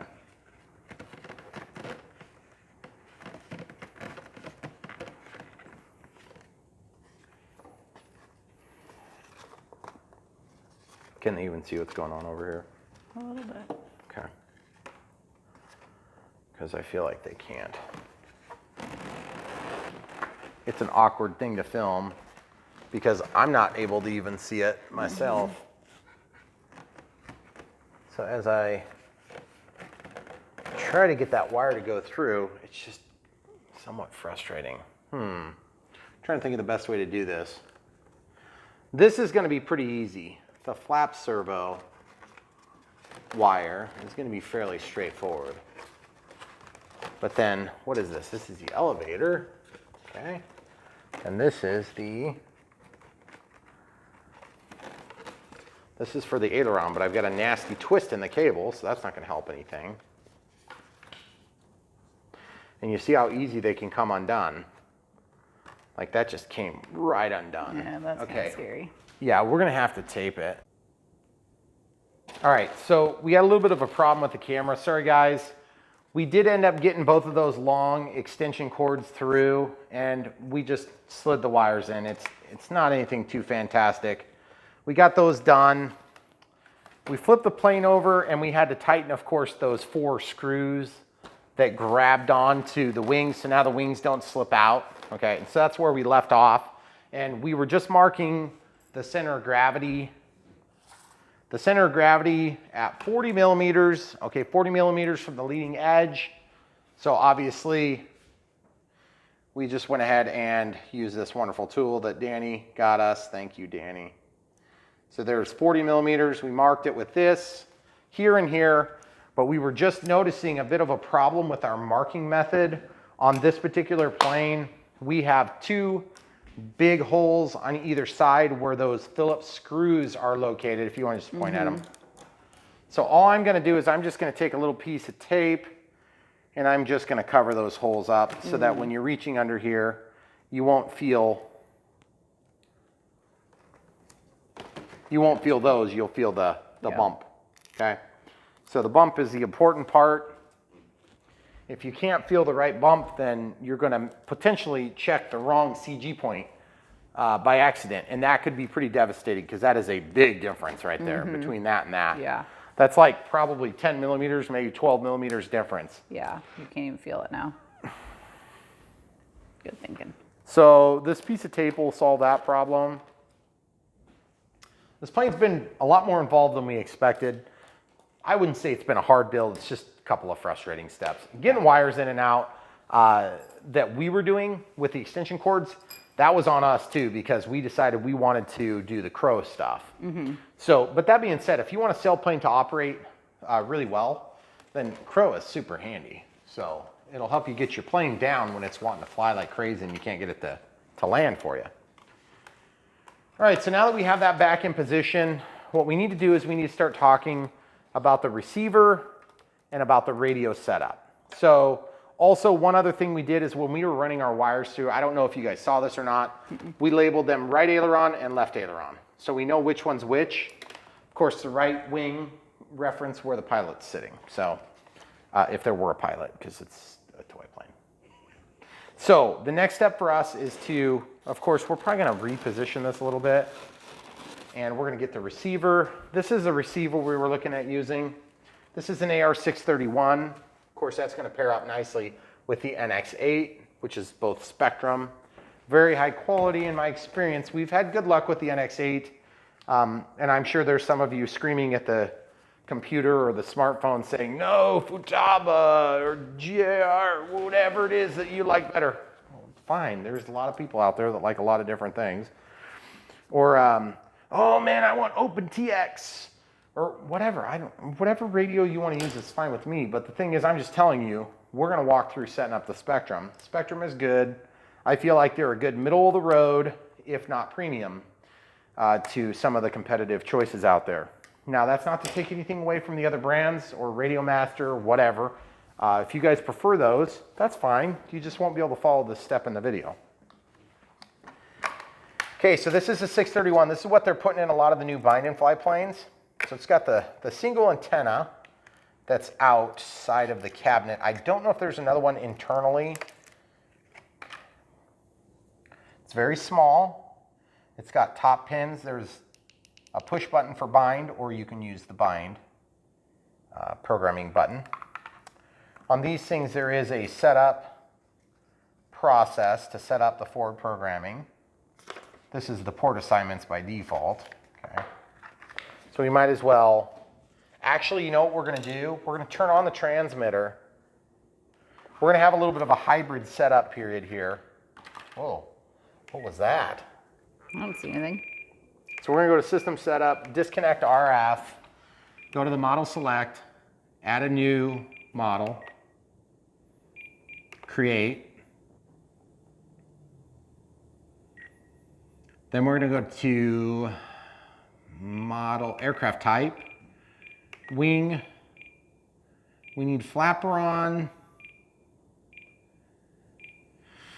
I don't know if we want to do 2 ailerons and 1 flap, or if we want to do flaperons and then mix flaps. I am not sure yet. Do we have it in here? There's 2 ailerons and 1 flap might be what we need. 1 aileron and 2 flaps. Why the heck would we do it that way? See, 1 aileron and 1 flap means that we're going to tie the channels up. So there's flaperons. You know what? Let's go back and let's go to Model Type. Let's change it to Sailplane. Then let's go to Model Type. Whoops. Sailplane Type. Okay, wing, 1 servo, heck no. 2 ailerons. Oh, goodness. 2 ailerons and 1 flap. Tail normal, motor inhibit. I didn't see flaperons in there at all. Were those, that was all the choices? Okay. See, watch this. You can just select throttle stick by doing it that way. We'll try this first.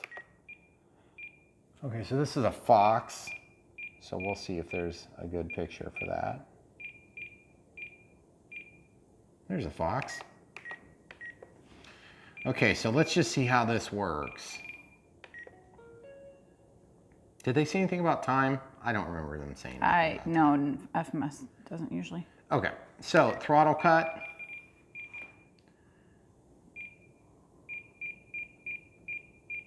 Where is throttle?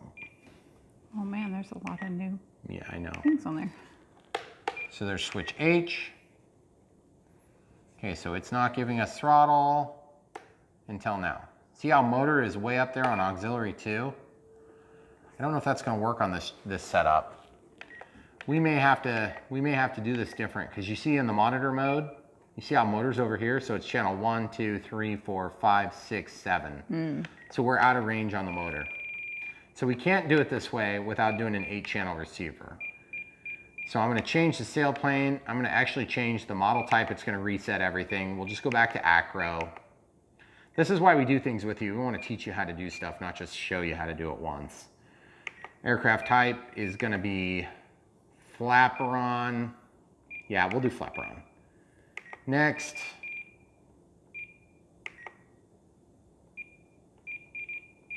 We'll just scroll until we get to the image that looks right.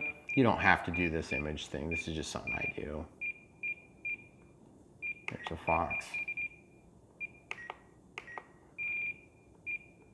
Okay, and then we'll walk out. Then we'll go down to throttle cut. We'll select switch H.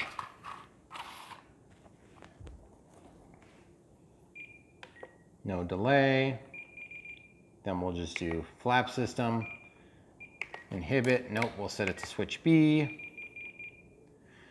And we'll just do one position at like plus 100 and then one position at minus 100. I don't know which direction they're gonna go, but we'll have it in the middle at the beginning. Elevator correction like 10% and like 15%, okay? So these are just some guesswork things, but the reason we're doing this is so we can look over here, we can see what's happening.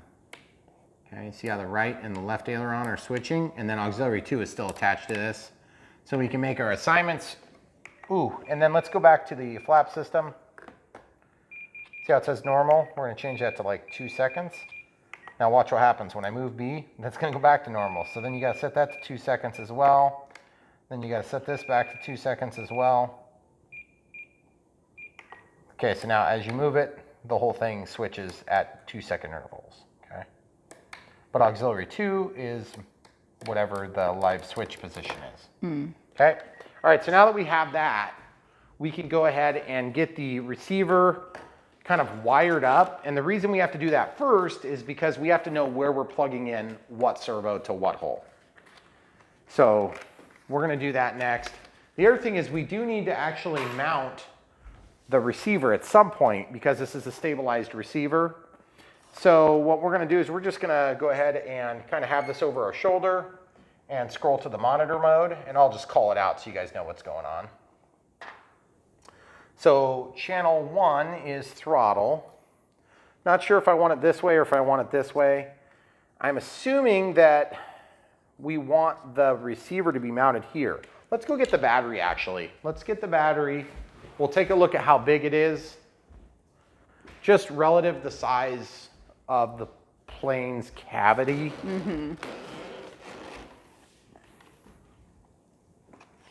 Okay, so if the battery is going to go here, this is like a perfect size battery for this application.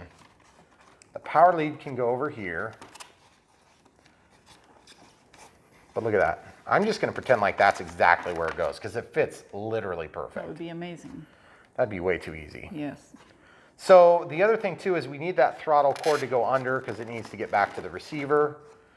But I don't want to have to interfere with it all the time with the battery. So I'd rather probably chase up and over like this. And then there's that extra weird data cable that's going over. Not sure what to make of that. Still don't know what that's for. Yeah, it's a telemetry thing.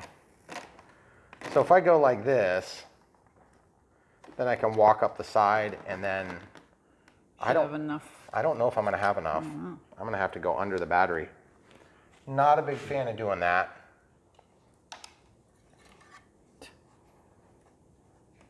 Okay, so channel 1 is throttle. Now you can tell which way this is wired up. If you look real close, it says signal plus and minus, okay? So signal is gonna be white on channel 1.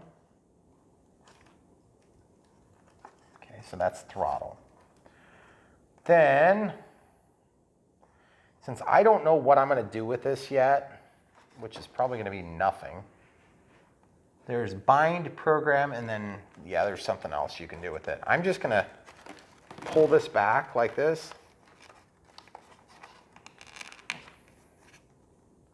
And actually, before I get that all stuck in there, I'm gonna do a little maintenance item here. I'm just gonna run this around.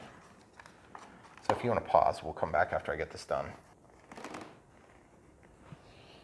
No matter what we do, the cats always find the box. This is Callie. She's one of our mamas. And she loves boxes. Doesn't she? She has 5 kittens. Our other one has 3. So we're up to 11. They're not cute at all. No, not at all. So, all right, you can show the people what I'm doing now. Basically, I just have this extra lead. I just don't want to be fighting it. And since I'm not 100% privy to exactly what it is, I'm just going to basically tie a knot off at the end. And then I'll just take this and stick it down into this double-sided sticky. It's actually not double-sided, it's just a piece of Velcro, okay? Then I can drop this under and then go back to our channel 1, okay, for throttle. So signal is gonna be here. on this side, and then minus is over here. Okay. So then right aileron is channel 2. So that's way over here, like 17 miles away on this cable. I'm going to try to do this in such a way that I don't have massive problems with cable management, but it's kind of looking like it's unavoidable to a degree. Okay, so again, this is right aileron. And then elevators next. So there's elevator. And then it looks like we're probably going to go straight to rudder, which again, I'm going to go under. Okay, so whoops, I got that backward, guys. Sorry. So there's rudder. Okay, then this one is left aileron. Oh wait, gear. Gear is not used yet. Could be flaps, I'm not sure yet. Probably will be flaps, yep. No, it will be flaps, in fact. So I gotta plug in the Y cable for the flaps. Then we need the left aileron. The left aileron is 16 miles long. This is gonna come over here. And that's gonna plug in right here to the last channel. And you'll notice that they're all plugged in, okay? So then we have some extra here. Just trying to decide how I wanna manage this cable. This one needs to go, I don't know yet. I think it's gonna be out here first, like this. All right, so now we have all our cables landed. We're not totally set up, so I'm actually gonna take this wire and I'm gonna just kind of bundle it half and then half. And then I'm gonna stuff it into this cavity here, which should be a safe place to put all the wiring. Okay, because there's no moving parts in this spot. Okay, but there will be some things moving here for getting batteries in and out. I mean, it'll be under control by me. It's not like it's being controlled by the receiver. And then this wire is going to back here. And so I want to get that cable pulled back because there's a ton of it. And then this next cable is one of the aileron leads. So I'm going to just stuff that back a little bit. And as you can see, we're getting to the point now where it's getting pretty cleaned up nicely without too much effort. And then the antenna, what the heck, let's slide that back too. Okay, so it's come out the other end. I know I'm not going to kink it. This is a coax cable, so you want to make sure, or it's I think it's a biaxial cable. There might be a conductor and a ground that goes all the way out. It's at least a coax cable, so you don't want to kink it. That's the key to coax cables, to be nice to them. Okay, so I'm not even going to glue this yet. I'm just going to stuff it in there like that. And then I can still get in there and press that button when I'm ready. But for now, I've got it where I need it. And then when we're all done binding, I can just slide it back in there like this. That's going to be a really nice, clean install. Real simple. Keep it simple as you can. Then, all right, so now let's check CG while we've kind of got things where we think we want them. And then we may have to adjust some things, of course. Pretty much always happens, a small adjustment here and there. Sometimes you got to unglue things and re-glue things. That sucks. Okay, so this is where it's going to basically be. So now we can test the CG once we get the canopy on.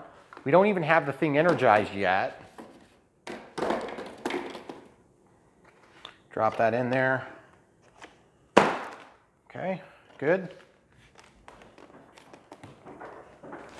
Center of gravity is right there and right there, 40 millimeters from the leading edge. That's still pretty tail heavy. Pretty tail heavy. So I don't know if that means we're going to have to get a bigger battery or if we're going to have to just put the whole battery up front, because we basically have the battery all the way up front, as it were. Let's just try this and see if we can even get close. You know what? I don't think it's going to even be close. I think we're going to have to put the battery up here, period. Way up there. Yeah, unless we go to a larger battery. Okay. So with that battery up front, on the CG point here, still wanting to, I mean, I would feel like we're closer, a lot closer. but still no cigar at this point. That release is a really good thing here. Yeah. Now the other option is we could just, for grins and giggles, we could just try a 2200. I mean, the 2200 is a whole lot more typical size. The other thing too is there is quite a bit of room in this canopy. We might have to cut some of this extra foam here. Yeah, I don't know. Let's just try the 2200 right here. Let's try doing it right here. I mean, we're going to want to center it too. So that means that we'll move this electronic speed control from where it is now. We'd have to move that like over to here, which is fine. That should be no problem. We can easily make that change.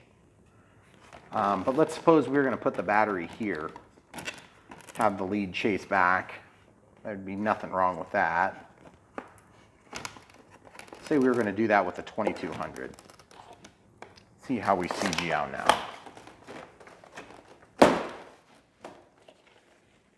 I think we're nose heavy now. Oh yeah, nose heavy now. Nose heavy now by a 1/4 inch. 1/4 inch tail heavy before, 1/4 inch nose heavy now. So, in order to resolve that, I'm going to try to slide this battery back so it's just in the opening here. 2200 3S, just to see where we kind of lie. And again, we've got to kind of resolve where all that cable management is going to happen. I'd always rather add a little bit more battery than dead weight. But dead weight, you can make it all up less heavy plane because you can put it further out on the lever, either on the tail or the nose. Okay, so just, yeah, still a little bit too heavy. All right, so just back a little bit further. Try not to break that foam because that foam was going to be kind of our meal ticket here pretty quick. So right to the edge of where the ESC had been mounted, let's call it. Are you able to see that okay? Mm-hmm. All right, good.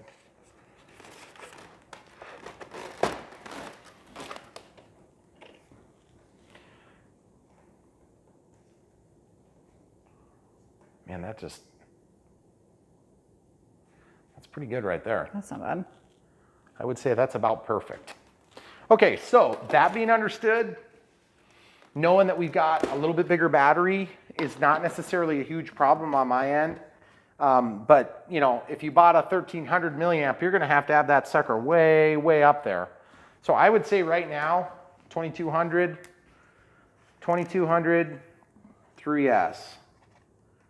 3S, and it's going to go to right here. That's where it's going to line up, okay?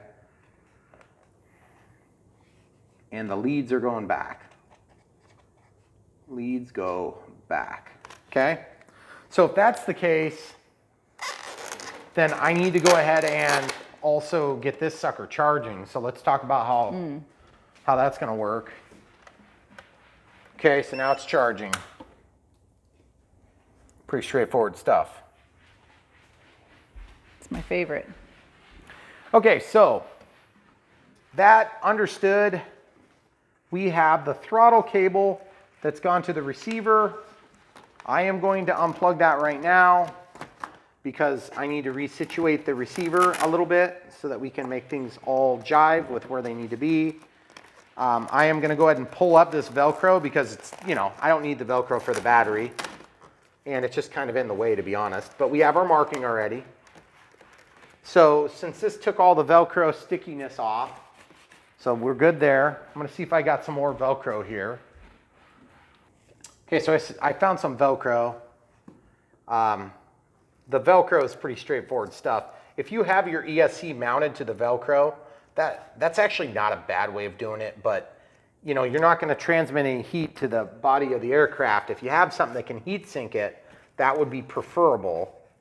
But in this case, that doesn't drop down hardly at all, so you can stick this right on the side and you'll have a really good experience with that mounting position, okay? You're not going to contribute a lot to the CG one way or the other because it's such a small one, okay? Then this lead can basically jump over and then get reintroduced to the receiver, which here in a second when we set up forward programming, you kind of want that receiver to be where it's going to be, not changing on you, because if you change it, you got to redo a bunch of setup stuff. Not a big deal, but you will have to reset stuff. Okay, then this line can be, I think what we'll probably do is we'll probably just tape that down with just clear tape, because that'll be the easiest way to get that to hold still and be in a safe way so it doesn't get pinched by the canopy when the canopy is on and off during the use of the airplane. So we're just gonna kind of push that down. Real simple, nothing fancy. It doesn't need to be fancy. If you want to use glue, you can. If you want to cut a slit, you can slide it into the slit and it'll hold it more permanently, but that's fine because we're not 100% certain on anything yet. Okay, and then this strap is somewhat useless to us just for the simple fact that you can't quite use that spot where the battery is, and then also it looks like it's glued in here. So that's pretty useless in general altogether. So I'm just going to kind of drop it down in here so that it's mostly dropped into this opening, and it's just kind of there as a precautionary thing in case the canopy would release and you would have the battery catastrophically come out. We're going to use this battery for the duration of our testing because it is super easy to fit, and it's kind of, actually I'm a little bit bummed. I'm real bummed that it didn't work for the CG. I'd really like to know if there was a way to make that work, but the only way to make that work would be to basically mount it up here. Way up there. Yeah, so I'm not going to deal with that. That's not going to be necessary for our application. Okay, so now what we need to do is we need to get ready to bind this thing. So this is, our next step is this is a little bit tricky step because of the nature of where the receiver sits in the airplane. We have our transmitter here, it's already on. We're going to start by turning that off, okay? Now, you want to make sure with a folding prop or otherwise, it really doesn't matter what type of prop, you don't want to get cut. So some people at this point may feel so compelled to pull their prop off. That's probably not something we're going to do for the sake of the video and time. So what I do is I'm going to spin it out, just see where it goes. Just be aware of it, okay? And then I'm going to get my plane into a place where it feels like it's going to be solid. If I were to hold it, I could sit here and hold it until the battery runs out, worst case scenario. I've never in my life had that happen. I've been cut on a UMX on that Aero Commander. I got caught once with that thing, okay? So it's a little UMX plane because I made a mistake. And I was doing some funky programming with that. But like I said, that was an unusual circumstance. Okay, so I have the receiver pulled back so I can get my finger down to press the button, okay? There's a button in there, right? So the transmitter is off. I'm assuming that this is going to come live and whack into my elbow. So I'm just going to kind of take note of where it's going to go. Now this is an XT60 and this is an IC3. The IC3 will work. It's a little bit of a tight squeeze, but you can get it. Okay, but I need to be able to do that while I'm energizing or while I'm holding the bind plug. So as a result of that reality and what we face there, I'm probably going to go ahead and just use, I've got this old Admiral, but that's only 2S. I want to set it up on 3S.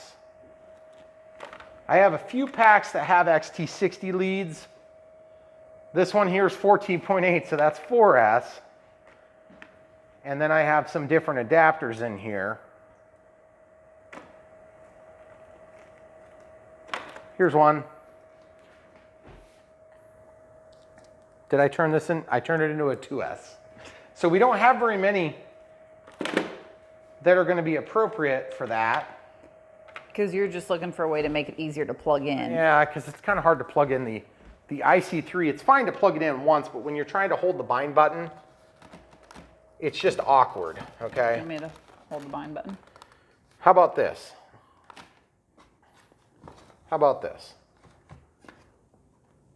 Yeah, I want to hold the bind button. You're going to have to, yeah, can you hold the bind button? You can't move the transmitter, and you can't have your nails in there, so I don't think it's going to work. I don't think, not from this side anyway.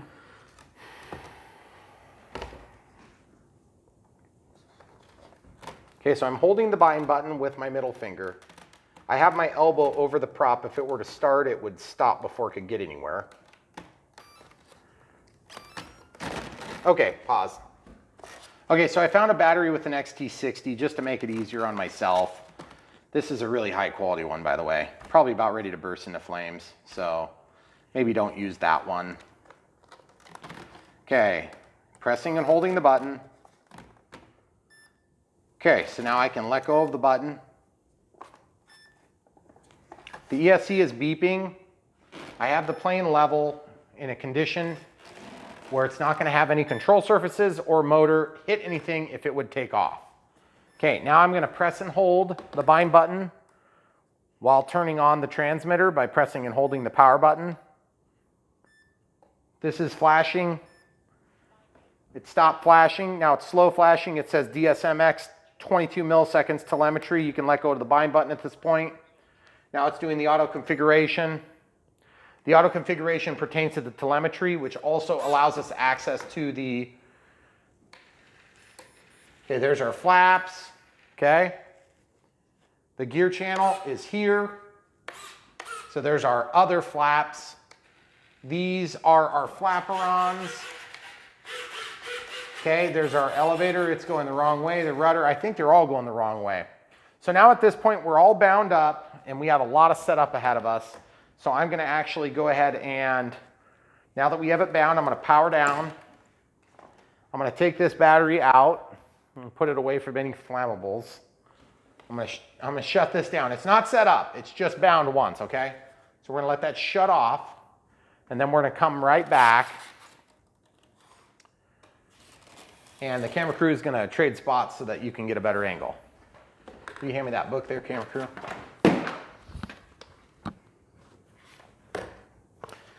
So, with everything off, we're going to turn on the transmitter for the first time. Transmitter comes on, it says Acro. We've never named the model. We need to name the model. We need to set up Expo, and we need to do forward programming. So at this point, we're just going to use this battery. Actually, the battery that we're going to use is done. So we'll just go ahead and grab that. There's another 3S. That's a 30C. There's a 3S 50C Gen 2. We'll just show you how hard it is to charge those. Okay. That took all of 1 second. And, oh, and by the way, just a quick example. Is that the same size? This is puffed. This battery? is not. No, this is 3200 and it's puffed. Now, I'm not trying to pretend like this is a brand new pack. It's not. It's been used and abused. I got them and they were puffed a little bit. This is what they should look like. Yes. Okay, the chemistry is not safe on that. That's why we don't want to use that. Okay, so now I'm going to lay this in here as though we were going to fly, but we're not, and everybody knows it. Put the lead through. This is where we get our final feel for whether or not things are going to work. So I'm just going to rock this into position so it doesn't break that little piece of foam, because that piece of foam is what's holding the battery in. Okay? Then I can, that battery will not come out now if the canopy pops off. That's what I was talking about earlier, and I never really made my full point. Okay? Okay, so that's plugged in. Now I'm just going to slide this back without hitting the bind button. And that's where that's going to sit too. I don't even know if we're going to glue it. Okay, everything is set up.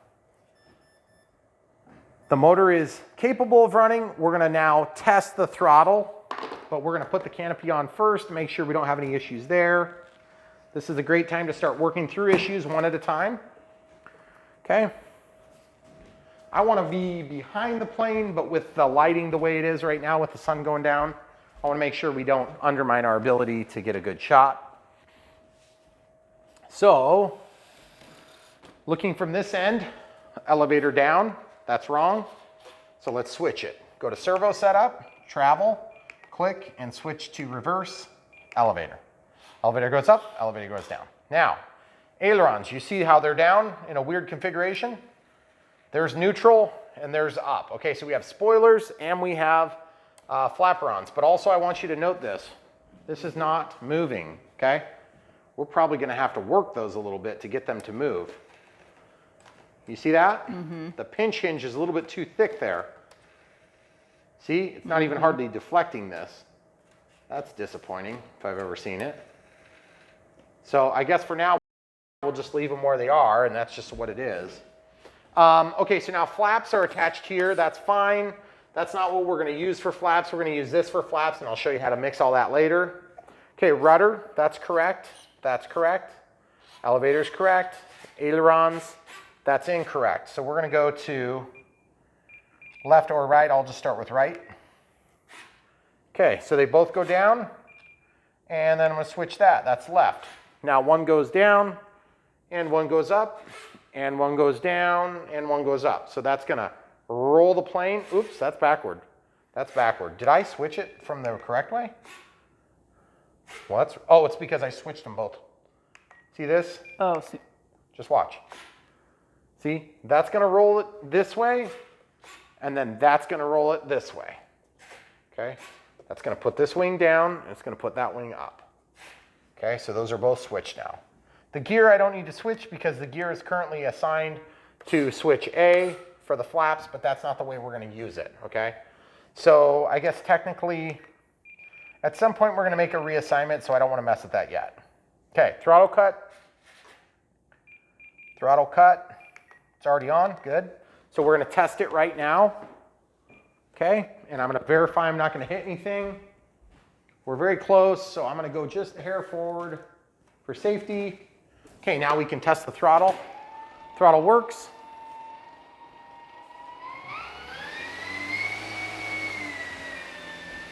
I can't tell for sure if it's going the right way.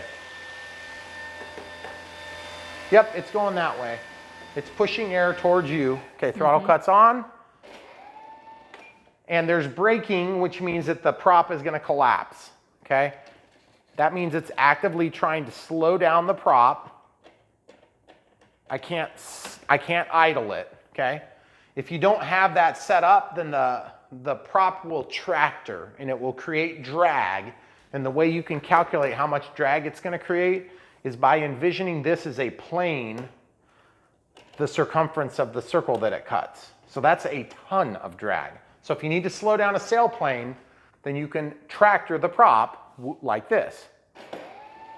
You can set it to go very slow like that, and you'll actually create a lot of drag if you don't have flaps.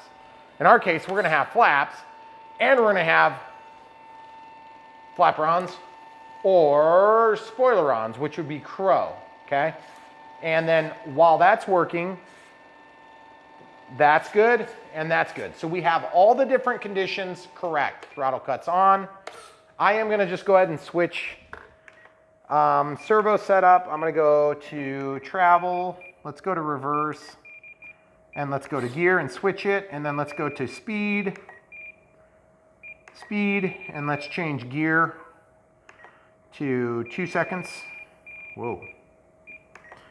And then you have to go to the other side. Oh, no, I guess you can scroll. Okay, so now look. So it's just like our flaps, okay? Cool. So now we have flaps on, flaps off. Now that's not the way we're gonna run it, like I said earlier. This is the takeoff flaps or landing flaps setting. So we're gonna use that flap mode to get our elevator correction as well. I don't know if you guys can see, but there is an elevator correction happening. I'm gonna exaggerate that so you can see it. Let's say we go 50, and then we'll go like 65, okay. Okay?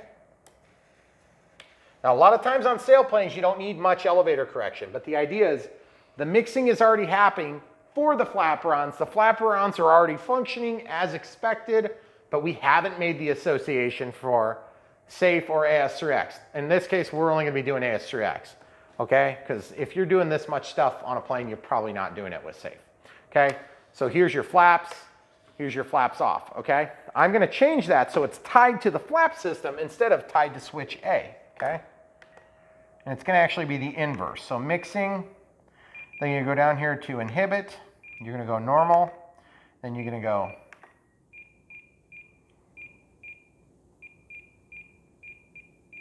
flap to gear, right? I don't know which side's which. Oh, dang it. Did I just put that curve on? Was it 0? I don't know. I was watching the percentage. It's because I clicked and then it didn't move over. We're going to be out of time.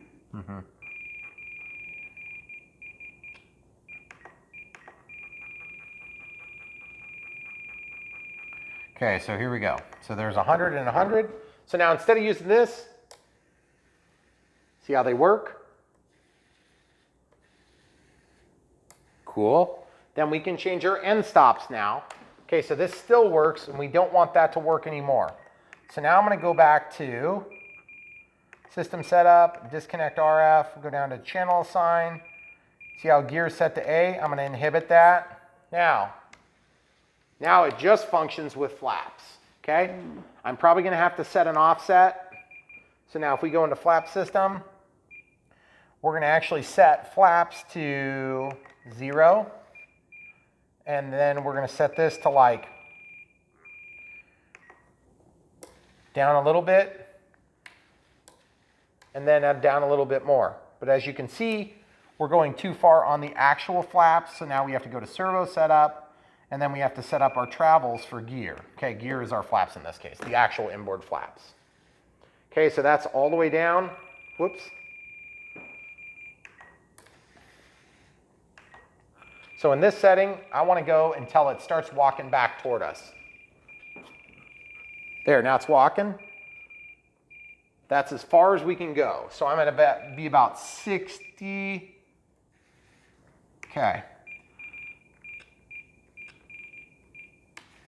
All right, sorry folks, we ran out of battery. So we're coming back right now. What we were doing right before we ran out of battery was we were setting up our radio system.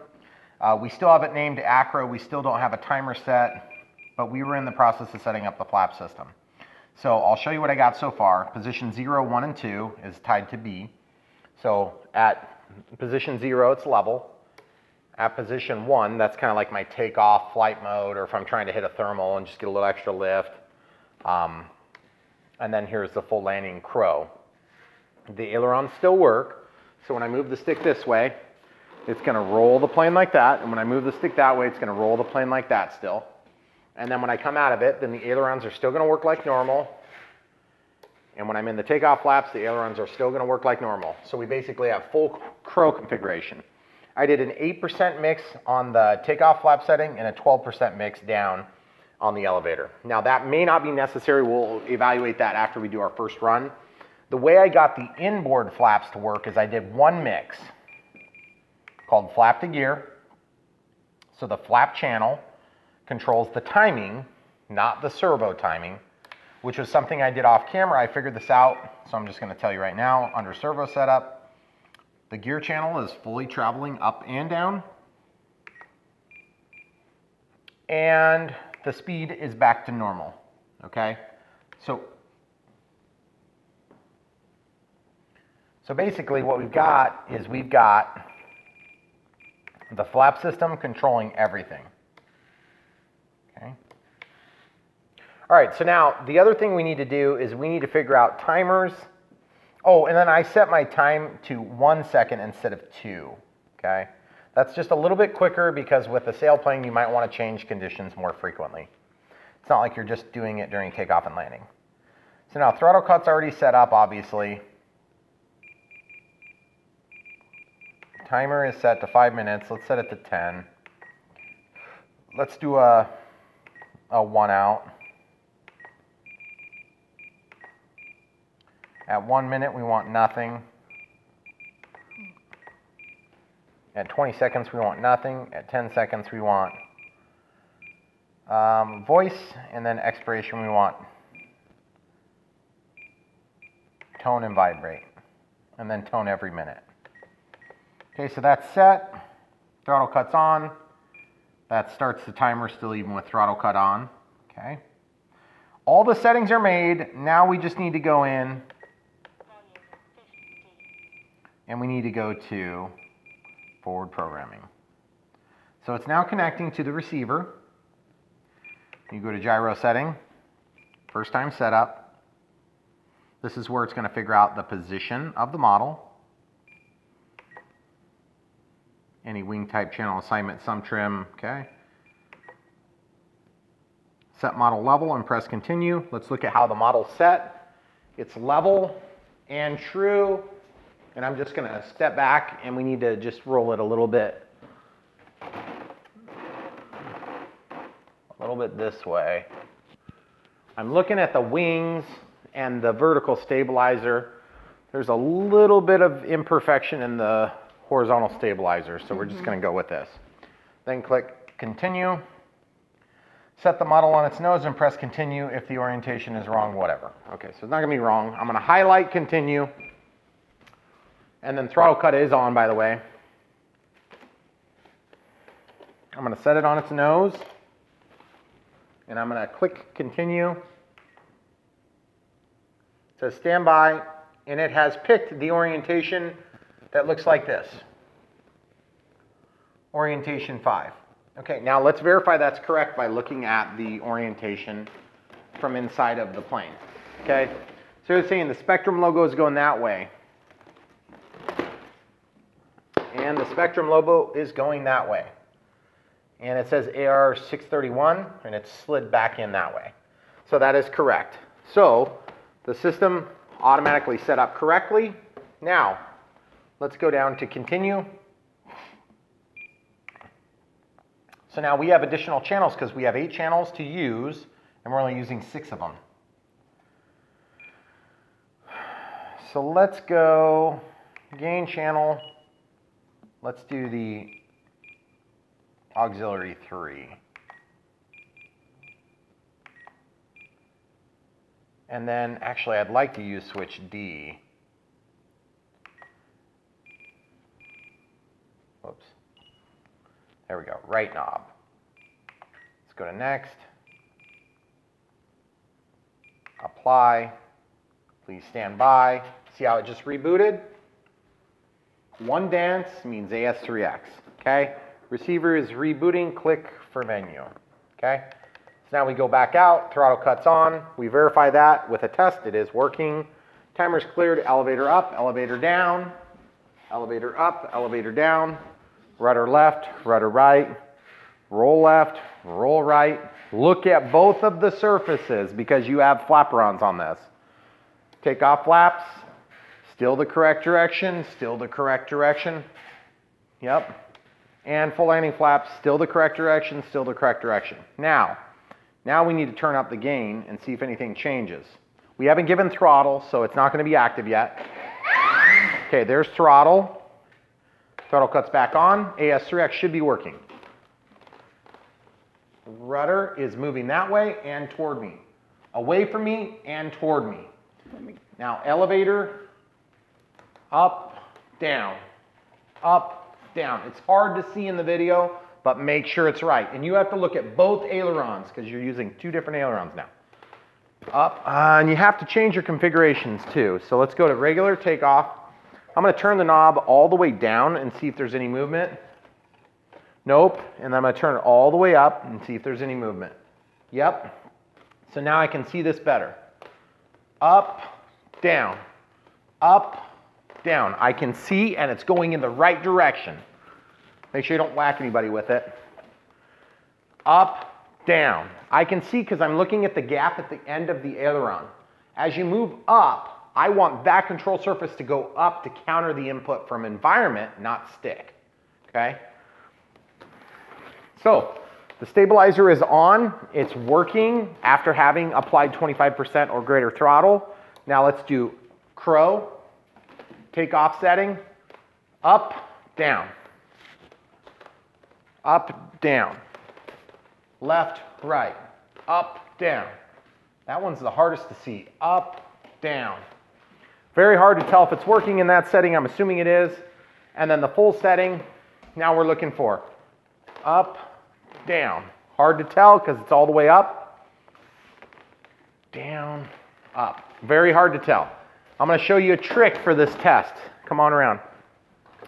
So the trick is we have the knob all the way up, but we're not being able to see the gains very good.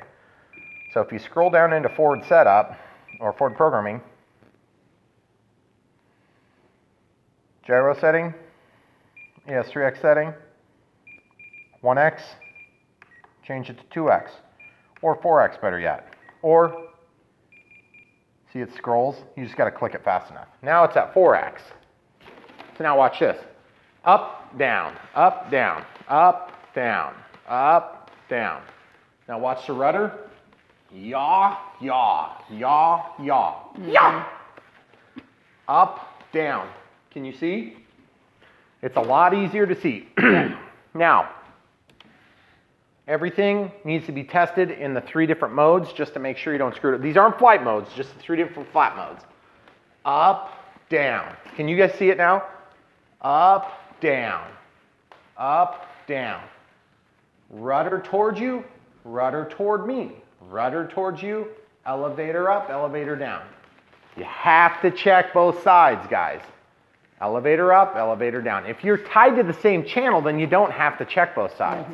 But I'm checking both sides. Now, you can also change the gain sensitivity by just turning this knob, okay? If we've assigned it to that knob, now watch what happens. Listen.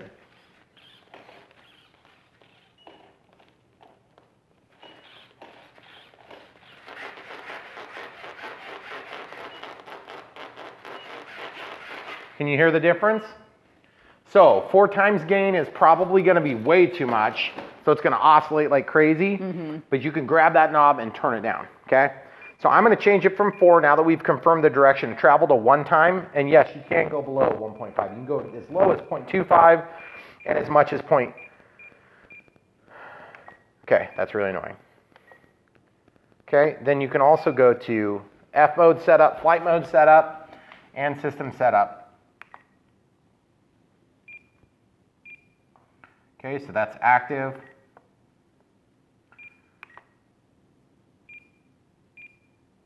There's your gains. So now you can go in and you can alter each of the 3 settings. You can make assignments initially to less on roll, more on pitch, more on yaw, or whatever you want to do. I'm going to leave them neutral for now at 40, 50, and 60 by default. If we came in, if we took this plane off and it goes like this, you can either lower the master gain or you can just lower the roll axis. You want to configure the plane so that at full speed, full throttle, level flight, you're not getting oscillation in roll, pitch, or yaw, okay? If you get oscillation, grab the knob, turn it down. Start in the middle point so you have more if you need it and you have less if you don't. Okay, all the way down is off. You won't have any oscillation then, I guarantee it. But you'll have no stabilization, okay? So put it in the middle, take note of what it is. If you're just doing a little bit of this at really high speeds, you come in here, you check your roll, you take it from 40, maybe you do 30, okay? All right, great. So now we need to talk about Expo. The biggest thing is once you get this all said and done, you want to make sure everything is working. It's working, except it's not because we haven't given throttle. Throttle cuts on. Yep, it's working, okay? You can check the one axis you know, and you can verify the others if you want. Okay, everything's been verified very well. Now we need to do Expo. So if you want to come over here so you can see good. Well, actually, you know what? Let's go over there, because then we can show the people on the plane stuff. Oh, okay. Okay. Come over here. Shoulder like normal. So, dual rates and Expo. This is where you're going to soften the sticks to make it more flyable. I'm going to make it switch F. I'm going to tie all of them to switch F. In the top setting, I'm going to have ailerons with a 5% Expo. Then we'll go to 10. And then we'll go to 20. And we'll drop the rate to like 90. Okay? So I'm going to start in the middle. If it's too touchy, I'm going to bring it to the higher setting of Expo. So it's going to be dampening the controls. Or if I want more exciting control and less deadened sticks, and I'll go up. Okay? That's for ailerons. Then we're going to do the exact same thing for all 3 axes. Okay? So elevator, I'm just going to start at 5. Then I'm going to run 10. Then I'm going to run 20. So you can double it or you can have it. And then if you double it, then you're going to actually reduce the rates as well. Okay? And same thing with rudder. So we'll do 5%, then we'll do 10%, then we'll do 20%, and I'll back this off to 90. Okay? So basically this plane, the only thing we haven't done is we haven't named the plane. So let's go system setup. Do not go into the Model type, because if you do, you might accidentally overwrite all your changes. So I'm just going to go to model name, and at this point I'm going to type F, and then we'll pause and come back when we're done. So now it says FMS Fox 2.3 meter, and that's normal. Okay, so everything is set, timer's cleared, elevator goes up and down, rudder goes left and right, ailerons roll left and right, takeoff flaps still roll the correct direction, elevator is still correct, and full deflection, everything's still correct, throttle cuts off, throttle cuts on, throttle's down, timer's cleared, and basically we've checked everything but AS3X, which we're going to do our final check right now. Yep, it's working there. I'm going to shut off Pro so it's easier to see. Yep, I'm going to turn the gains up so it's easier to see. Down, up. Now, down, up. Left, right, up, down. I can see it, believe it or not, but it's very subtle, okay? Set my gain back to the middle, put my X foot to the center, and this thing is ready to fly.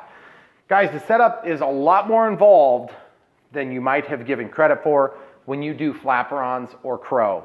But the very cool thing is that's a 6-channel transmitter, and we used all 6 channels for all control surfaces, and we didn't give anything up because the channels that control the forward programming and the gains are on this and not using up an output, okay? So that's something that's new. It's not customary.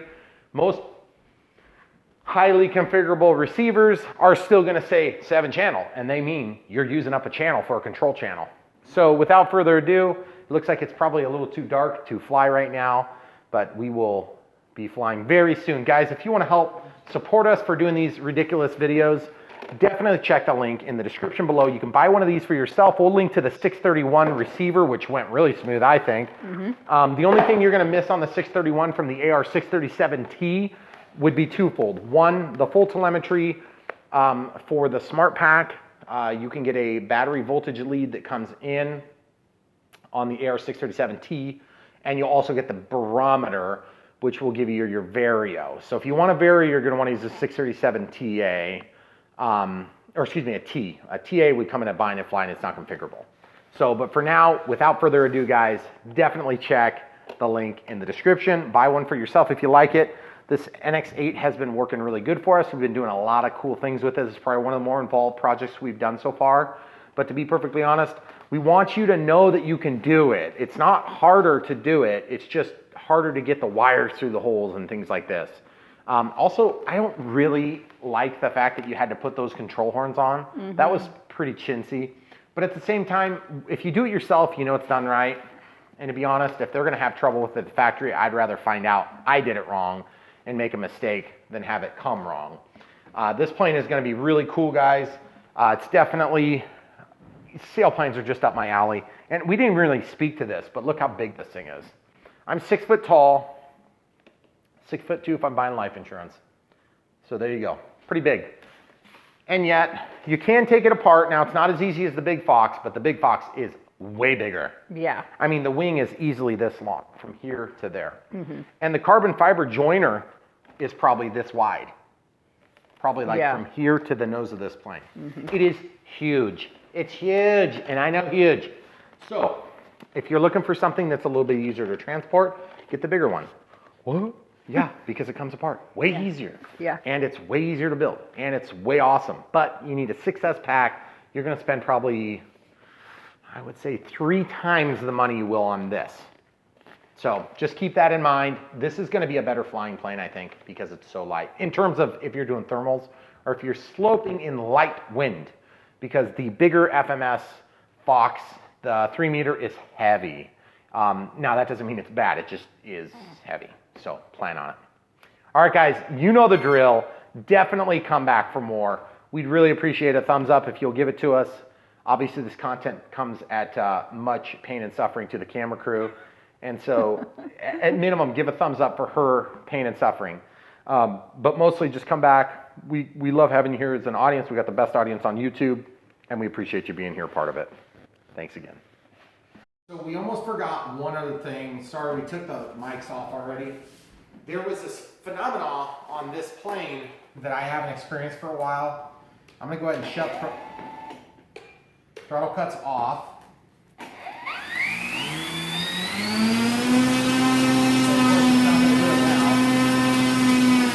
But what it was doing was it was doing That.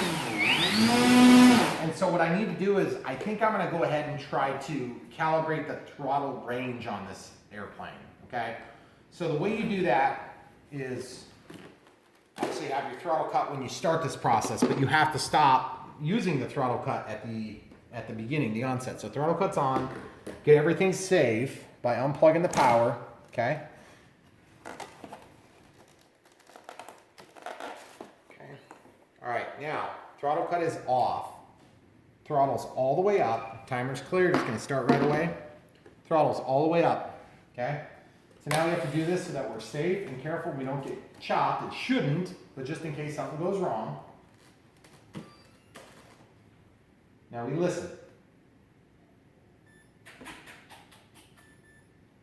Down. Now it's rebooting. Now, throttle should start.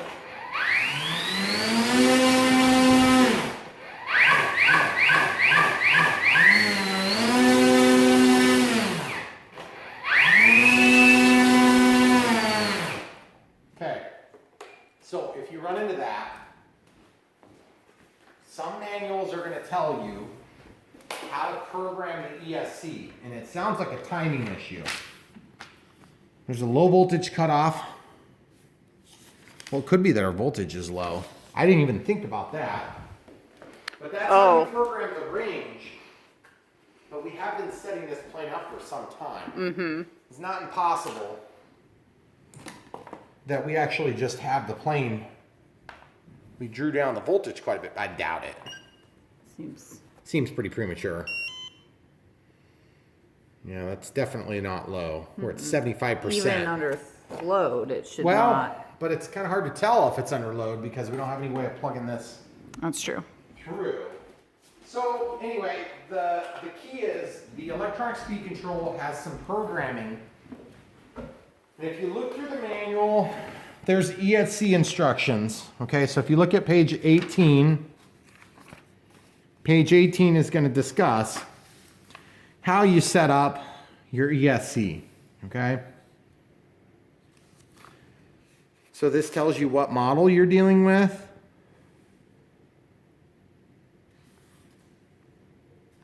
We have a 30 amp. The electrical speed control can be connected by the motor by soldering directly. Okay. And then user program brake setting. We recommend using brake for only folding prop applications. So these are their settings. So setting 1 is brake on off. Battery type is 2. Low voltage protection threshold, cutoff threshold for light PO packs. Number of cells automatically calculated and requires no user input apart from defining the battery type. The ESC provides 3 settings for the low voltage protection threshold: low at 2.8, medium at 3, or high at 3.2. For example, the low voltage cutoff options for an 11.1 volt would be 8.4 volts. Okay, so that makes sense. So basically what they're doing is they're looking at the per cell voltage. And this is, and you're like, well, what's this 1 through 4? What does that mean? Well, and then it continues all the way over here. So there's 6, soft, acceleration, startup, very soft, soft, and then start acceleration. I don't know what the difference is there. Oh, start acceleration provides a quick acceleration startup with a linear throttle response. This is recommended for fixed wing applications with direct drive setup. So we have a direct drive setup here. Soft is for like with helicopters, usually. But gearboxes or helicopters. Okay, yeah, so like if you have a gearbox, you don't want to like go full power because you'll just break it off. Soft is like truly soft. We don't have a gearbox. So what we're doing is as we go through this, we're going to hear the beeps, okay? And we're going to do that right now.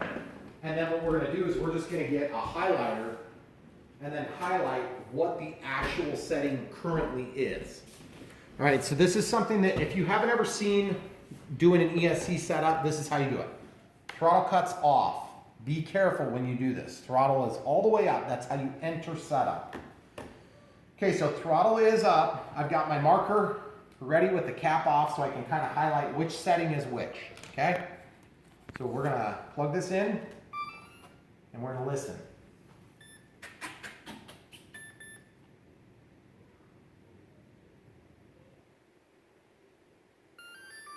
Okay.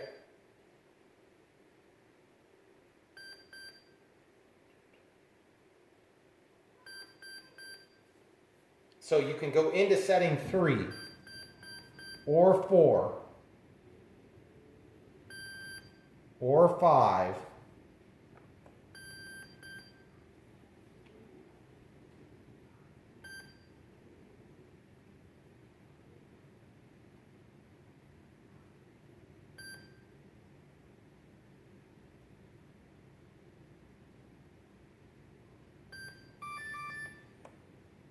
So that changes the setting. Now I'm going to let it reboot. I'm going to hold the model.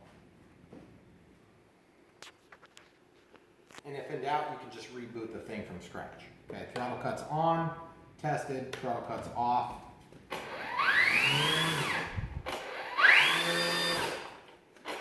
And with throttle on, I'm testing for braking. Okay, so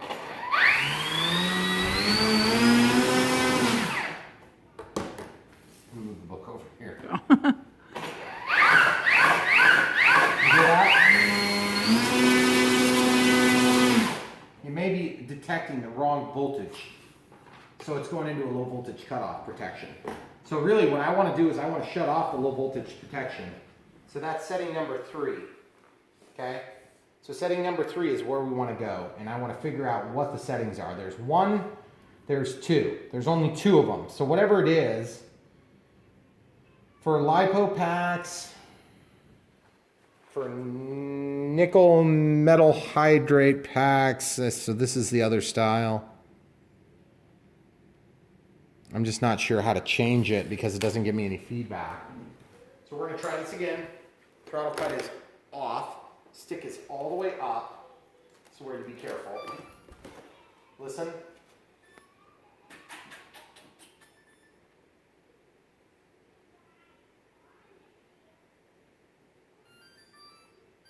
Now we're in 2,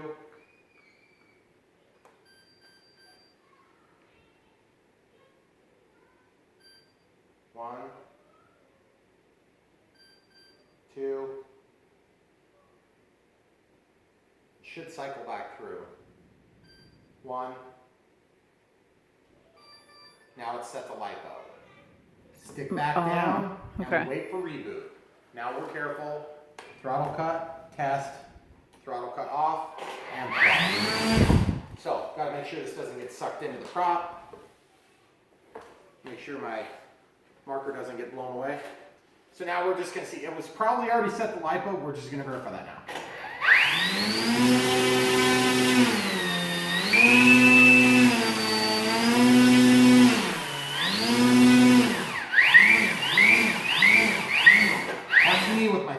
Right.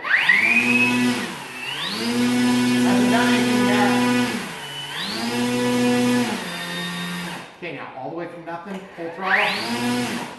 Just so you guys can see. Full throttle. And down.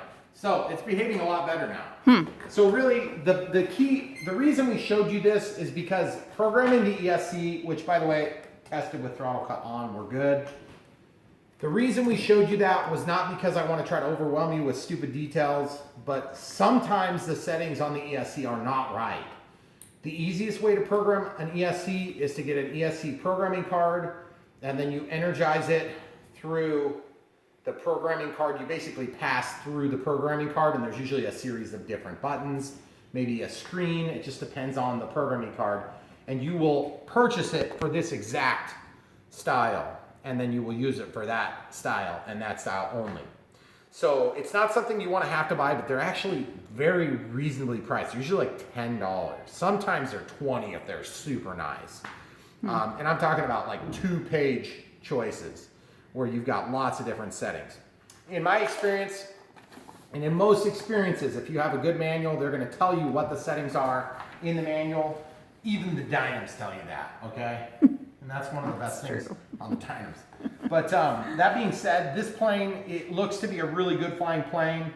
I took it out and watched it in the dark just to make sure I didn't have anything horribly wrong. Everything felt good, but I'm going to still have to fly it because it was about like that. So with that being said, I know this thing's gonna fly great. It's very light on its feet. That's a huge factor when you're dealing with planes.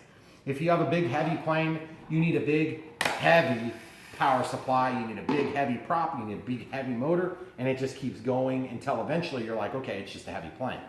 This is about the opposite of the 3 meter, in that it's quite a bit lighter and it's gonna be more nimble and it's gonna fly a little bit more like a sailplane like people would want. So that being said, I'm not saying anything bad about the big one. The 3 meter is awesome. But I am saying it's heavy. And everybody that's flown it knows what I'm talking about. This thing is very light. It's going to be very agile. This probably weighs less than 1 wing. So just to give you an idea. So, not that the wing loading is out of control or anything like that. So you'll see that we didn't even secure this receiver any more than just sliding it back. So what I'm going to do is at this point, it doesn't hurt us at all. So I'm just going to slide it back just a hair further, and then that's just going to basically get it stuffed in there to the point where we can still kind of get it out if we need to, but that's going to be extremely secure, okay?